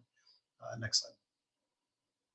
So there are toolkits actually for this, even in the United States, and not enough healthcare infrastructure, I think, is paying enough attention to this still, but you know, people are still following current flood maps sometimes when they build healthcare facilities for climate resilience. And really, you know, when you forecast, as I was talking about a little bit in the future, 15, 30, 50 years into the future, the flood maps look very, very, very different. And just to give you an example, again, in my own hospital here in Massachusetts, Mass General is not in a flood map for where we are, though we're just pretty close to the ocean. We're very close to the big river here, the Charles River. If you forecast 50 years, we actually do flood. Best case scenario, we're an island where you can't get to us. Worst case scenario, we have several feet of standing water pushing up against the building and flooding our basement. And so as we embark on new construction and as we retrofit old construction, we're not building to current codes, we're building 50 years in the future. And for example, we're building to Miami-Dade wind speeds because that's, again, what we forecast in the future here happening in Boston as climate change progresses. So there are tools and tips in this climate resilience toolkit for healthcare facilities. And there are similar toolkits. Again, there's similar resources here about how you manage climate risks for, so there's a section of this specifically for facilities. There's a lot of good content in here for managing climate risks for populations to help them be more resilient and less needing to migrate. Next slide. So there are other things you can do with populations themselves. This doesn't have to be facility-based, or this doesn't necessarily have to be government-based, but you can work with populations, with public health leaders and others.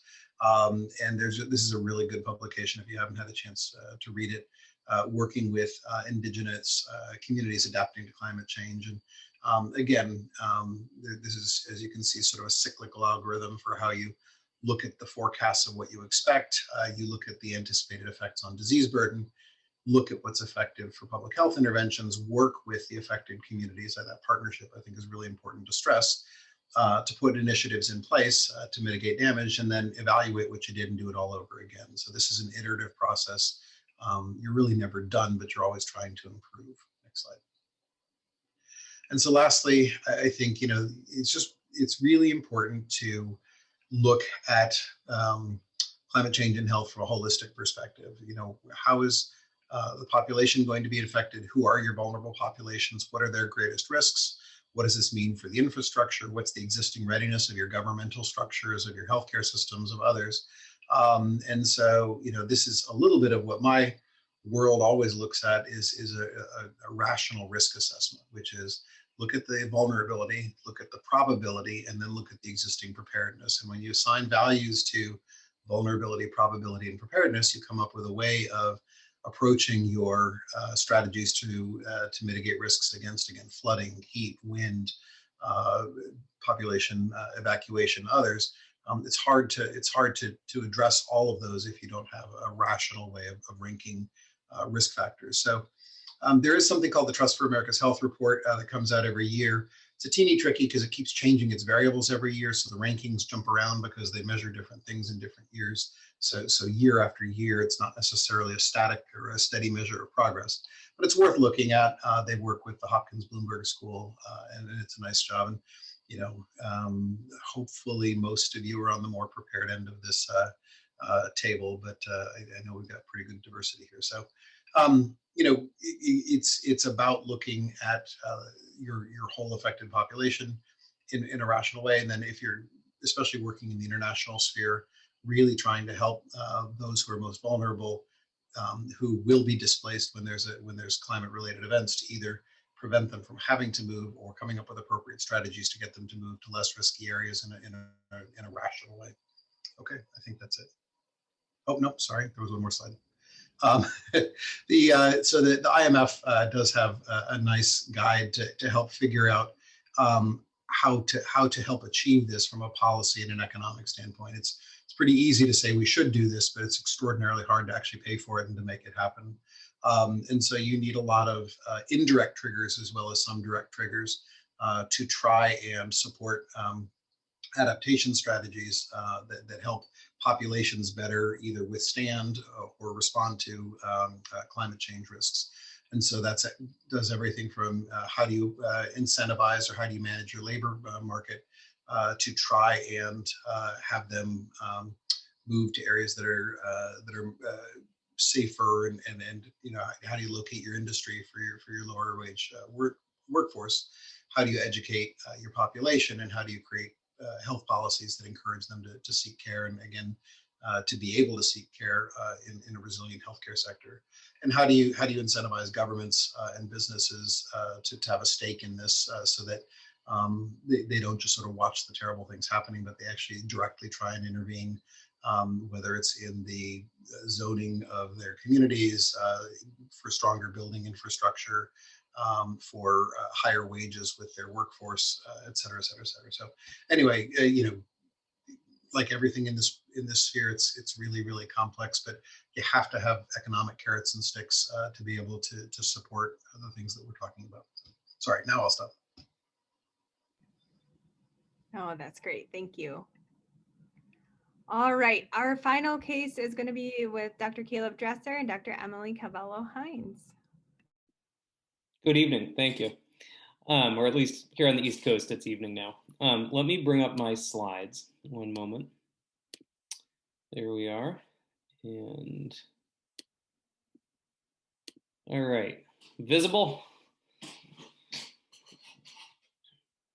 All righty, so we're gonna end this chunk of the session talking about pediatrics. And I think this is a really important piece of the story of climate change and health for a couple of reasons. One of those reasons is that climate change impacts the health of children at a variety of stages through a variety of mechanisms. And we're going to go through some of those different life stages and look at how children might present to your emergency department and some of the evidence behind why you might connect the dots on that being related to climate change and what you might want to think about because of that. The other piece, which we aren't going to get into as much today, is that children have a very long life ahead of them of dealing with climate change. And so the scale and the magnitude of some of the impacts we're seeing today in our clinical practice, or that we may see a decade from now, may be quite small relative to what they may experience later in their lives. So something to keep in mind. For our format for this last section, we're going to do a couple of quick vignettes. I know it's late in the session. We've all been staring at computer screens for quite a while. So let's start out with a 24-year-old woman. She's a G2P1. She's at 34 weeks gestation, and she comes in with no fetal movement. And we discover there is no fetal no fetal heartbeat, and that this is, at this point, a fetal demise. Or let's say somebody comes in with no prenatal care, pregnant, delivers a child, and you notice an abnormal murmur. Well, both of these get at the gestational impacts of climate change. And there was a really good review article in JAMA looking at the implications of maternal heat exposure that came out last year. This is a big deal. There's an increasingly robust literature around this. The degree to which it is an issue in different settings is still getting figured out, but it does appear that both air pollution and heat exposure have a relationship with preterm delivery, perhaps fetal demise in some settings, and in some contexts, birth anomalies. And so this is something that is, I think, perhaps less discussed than it should be. But it's also an area where the evidence is still getting collected in specific populations. Another case, somebody brings in a flushed floppy infant to the emergency department. It's 92 Fahrenheit outside. There's a really bad air quality index. And so we are really concerned we start resuscitating this child, but we're in an emergency department that is 72 degrees and fluorescent and climate controlled, and perhaps have not been paying attention to those apps that Dr. Sorensen mentioned earlier today. And the unfortunate reality is that, again, ambient temperature and ambient air pollution, both of which are likely to be worse as a result of climate change in most of the places we practice, are linked with quite a lot of bad outcomes in small children. Sudden infant death syndrome, you can have quite a lot of sort of the setup for asthma, which we'll talk about in a minute, is also happening at the same time. And there are also environmental and climate justice angles to this issue, because particularly when it comes to the particulates, but also to some extent the urban heat, this is not evenly distributed in the population, and historical practices around housing and socioeconomics and race mean that there are some populations in the United States and elsewhere that are disproportionately exposed to these hazards from their infancy. Even as children get older, if we switch to it, thinking about a different hazard, you can be dealing with flooding and heavy rainfall, which in other parts of the country, for example, the Northeast, we're actually going to be seeing more and more high intensity rainstorms, and in the Gulf Coast and the Southeast, increasingly severe hurricanes. And flooding is a huge hazard for toddlers and small children. And this manifests not only because of the obvious drowning risks, but floodwaters are typically very unclean. There's a lot of potentially raw sewage that gets into floodwaters in a lot of contexts, particularly with freshwater flooding.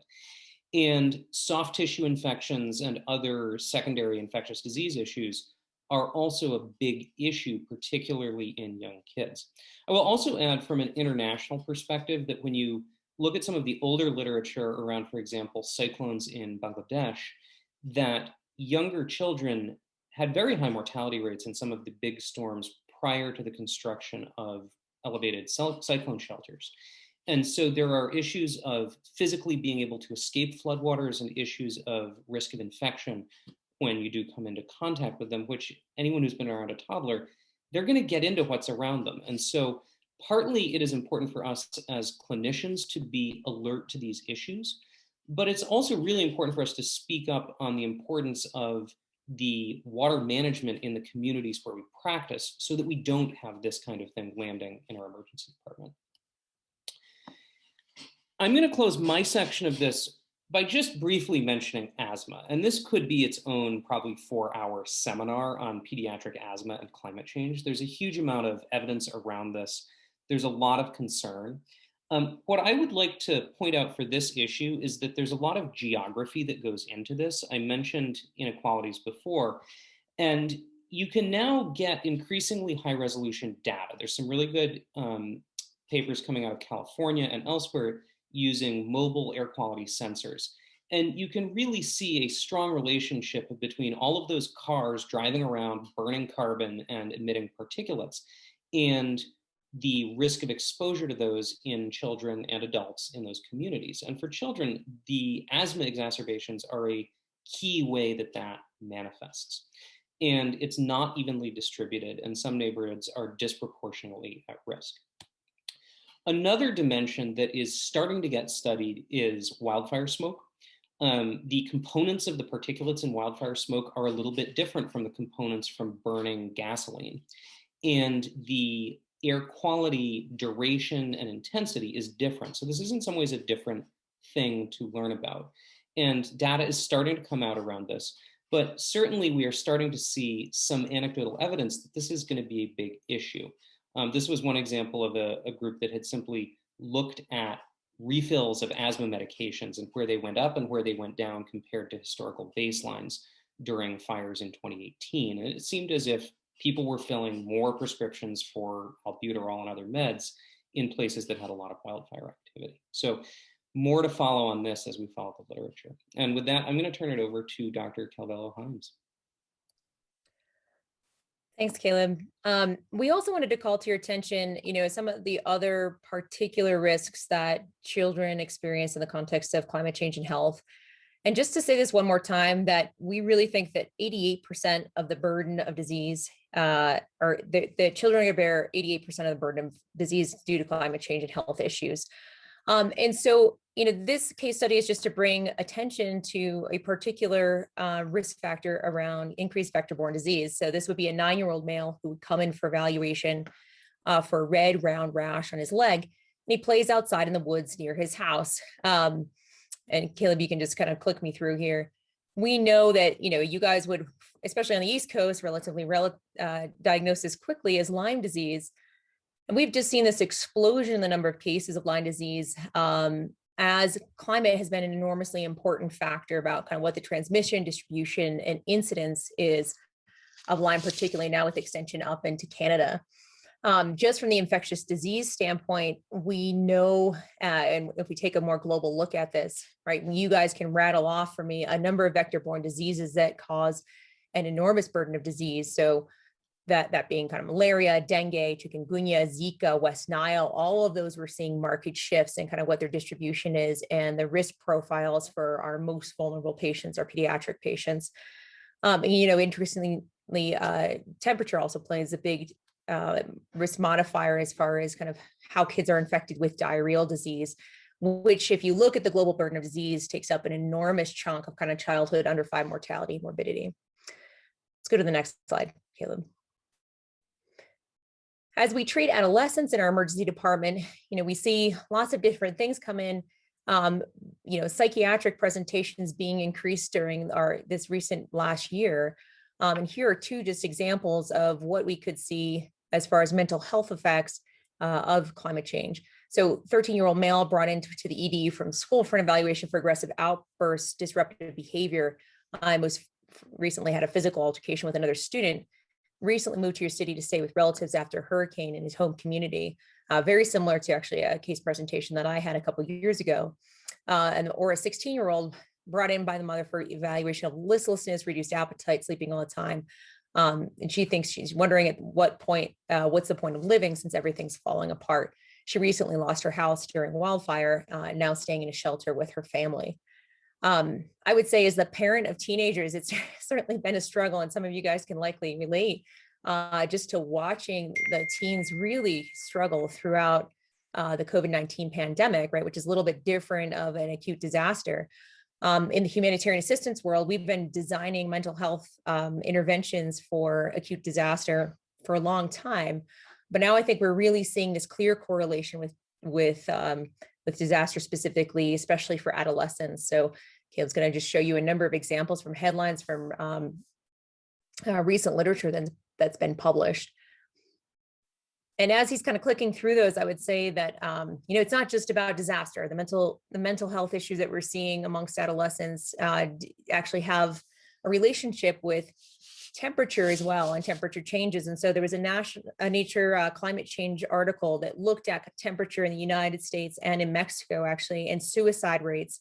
And for every 1 degree increase in temperature, they were seeing kind of pretty remarkable increases that could be tracked across increased temperatures in those locations.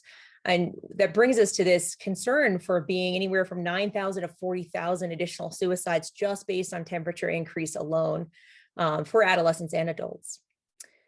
Let's do the next slide.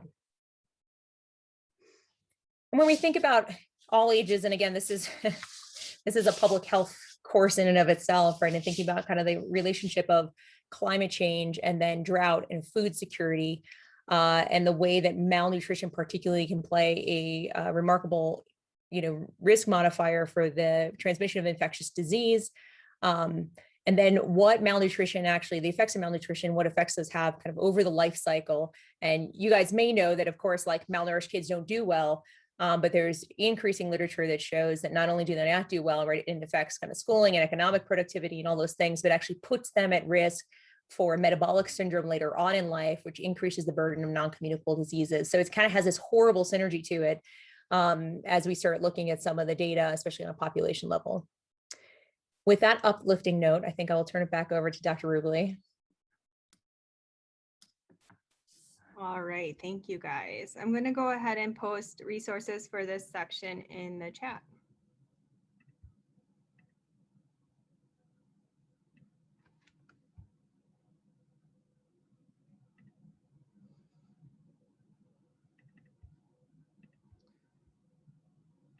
And then just to summarize our 5 cases.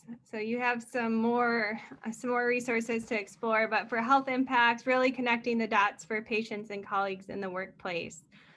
2, advocacy in action. We talked about communicating and using our stories from in the emergency department to inform and persuade via simple, clear messages as content experts and trusted messengers. 3, reusable is better than disposable. Everything goes somewhere, except probably the caveat of the red bag. Don't put everything in the red bag. Number 4, emergency preparedness is an opportunity to advance health equity, and then duration and amount of climate-related exposures matter, and our children will be the ones who are most impacted. So here is a QRS code for resources as well. You should be able to get the PDF. So again, feel free to explore. So with the last 10 to 15 minutes or so, we just wanted to review some educational components. Some of you may be familiar with the EM model. It's essentially where they get all of the information that says you need to know this as a board certified emergency medicine physician. And so every few years it gets updated. The most recent update was in 2019. I think you want to be sharing your slides. We're looking at a Word document. Are you? Thanks, Caleb. Let me try this again. We made it so far. Here. Can you see that? Is that good? Looks great. Thanks, guys. So again, the EM model. I'll review that. So again, the summary of the 5 different sections that we talked about, and then resources. Sorry about that. The last part is the EM model. Again, it gets updated every few years. 2019 was the most recent update. You can see here, just go online and see all of the different chapters. Now, what I want to show you is all the different disorders that intersect across climate change and human health and what we've talked about today. Obstetrics, nutritional disorders, infectious disorders, respiratory disorders, nervous system disorders, psychobehavioral disorders, and so on. And so thinking about the impacts of climate change, it's a real opportunity to not only improve the educational content for the next generation of physicians, but help them prepare for what they're going to see in regards to changing disease burdens and injuries. There are also other core competencies for the practice of emergency medicine. These are listed according to the ABEM individuals that decide what we need to know. When it comes to interpersonal and communication skills, they say we need to know negotiation skills. That is helpful. Crisis resource management. With practice-based learning and improvement, they talk about research and principles of quality improvement, including right in our emergency departments. There's competencies based on professionalism, which includes an understanding of healthcare disparities and an understanding of resource stewardship. I also think about system-based practices. Patient triage is one big one. Whether you're in high, low, or middle income countries or income settings, triage might not always be available. And so what does it mean to have an actionable and effective triage system? There's also social determinants of health and public policy, as well as emergency preparedness, like we've talked about. Now, when it comes to resident education, we can discuss an example quick with air pollution. We don't have so much time to go into the details, but I just want you to think about it from a climate change standpoint and within your own academic institution. Think about how this topic could be taught in conference. What are the key points that learners need to know? And then thinking about other topics, what are the top 5 climate change topics that would be most important for emergency medicine residents to learn? If you're a resident or medical student and you've been quiet, feel free to post in the chat what you want to learn. These are the people who are going to teach you and guide you. So make your asks. One way I like to think about it is from this standpoint. So thinking about it from an epidemiologic standpoint and thinking 1 in 5 people globally die prematurely secondary to fossil fuel air pollution. The State of the Air report just came out last month, and it said that more than 40% of Americans are living in places with unhealthy levels of ozone or particle pollution, and that we know that these burdens are not distributed equally, that people of color are more than 3 times more likely to be breathing the most polluted air. As we teach emergency medicine, we talk about recognizing the problem, treating the condition, and safely dispositioning the patient. When it comes to climate change and the effects related to air pollution, recognizing the problem involves understanding some of the prevalences and epidemiologic data. What is the local vulnerability? And that's especially important as trainees kind of move about around the country and go from place to place. They might not know what their local vulnerabilities are. For treating the condition, sure, it's knowing the most up-to-date evidence to treat an asthma exacerbation, for example, but it's also understanding what that means for a healthcare system and where that waste goes or what the environmental footprint of pharmaceuticals are. And we know some of that data. We know a lot of that data, actually. And so having those conversations that then can guide action. Just as one example, through the Climate Change and Health Interest Group, we encouraged environmental sustainability and healthcare quality improvement projects. And so we got a little bit of funding to support a couple of projects related to that. And then thirdly, it's safely dispositioning the patient. We think about discharging a patient, perhaps we got their asthma exacerbation under control, but really what is the environment like that we're returning them to? And what are their odds of, what are the odds of them coming back to the emergency department? Certainly specific areas with very high PM 2.5 or high ozone levels or near fossil fuel plants, as we've talked about, they have much higher risk of ongoing symptoms and problems. It also comes into talking about medications. Are they able to get their medications and what kind of access do they have? I also think about an inhaler and storage. Are they storing it in the back of their car when it's really hot and it's going to be less efficacious?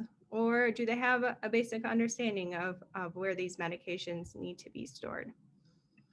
There's also a discussion of oxygen use and thinking about emergency preparedness. Do they have a backup tank? Or do they just have their plug-in compressor that's very heavy and they know they only have 1 hour if the power goes out before it runs out? These are discussions that can help our patients and help us as we move forward. Dr. Phillipsborn and colleague outlined a framework for climate change and health educational content for residents. And it was all residents across the House of Medicine. And there was 3 main facets of how climate change harms health, necessitates adaptation in clinical practice, and then undermines healthcare delivery. And so thinking about emergency medicine, what can we do to harness this framework to better prepare our trainees? And then last, I just wanted to share this with you. Has anyone done the world climate simulation? I'm seeing a lot of no's. It's very fun. So thinking about our negotiation skills, thinking about all of how to engage students in meaningful ways. This is just one example to explore. It's essentially everyone gets labeled a different country or a different region in the world, and they get a 2-page brief on climate change. And then they have to come up with a consensus to get to 1.5 degrees Celsius to evade the worst effects of a warming planet. We played it a couple of weeks ago as part of our global environmental health course. and it was very well received. So thinking about creative ways where we can implement climate change into our own curriculums, as we've talked about a lot this afternoon. All right, just to conclude, a ruined planet cannot sustain human lives in good health. A healthy planet and healthy people are two sides of the same coin. We are part of the World Health Organization once again. So thinking about our role at the bedside, again, time and time again, how can we use our voices to advocate for the people who need us? And that's not just our patients, but it's each other. And so how can we, in the face of external pressures and other priorities, advocate to move forward? And so this year, without a doubt, has been challenging. And so I just wanted to celebrate the lives of a few individuals who have passed away, to just remember the work that we have all done, and just recognize the pandemic and the toll that it's taken.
And to all of the patients that you all have cared for, it's been really humbling to see all of your courage and hear your stories, and just know that you're there for communities during normal times and during times of extreme, unprecedented eras. So I think it taught us a lot this last year, that maybe inside the emergency department, maybe in our urban areas, maybe in our rural areas, maybe in the United States, in China, in Africa, on the African continent, our North Pole, our South Pole, that maybe we're not so far away. And so I really look forward to the work that you all will continue to do. And so as we move forward, I love this, All We Can Say by Dr. Ayanna Johnson and Catherine Wilkerson. What brings you joy? What is the work that needs doing? You got a whole palette and buffet today. What are you good at? And that's what you should do.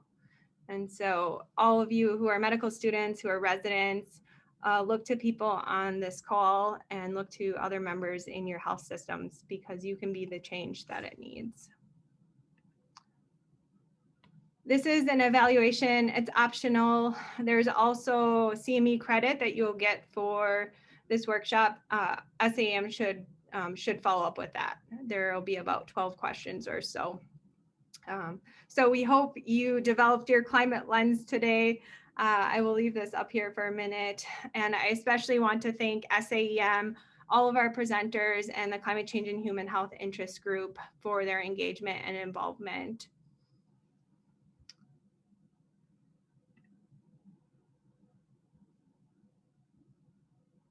All right, any other questions or comments?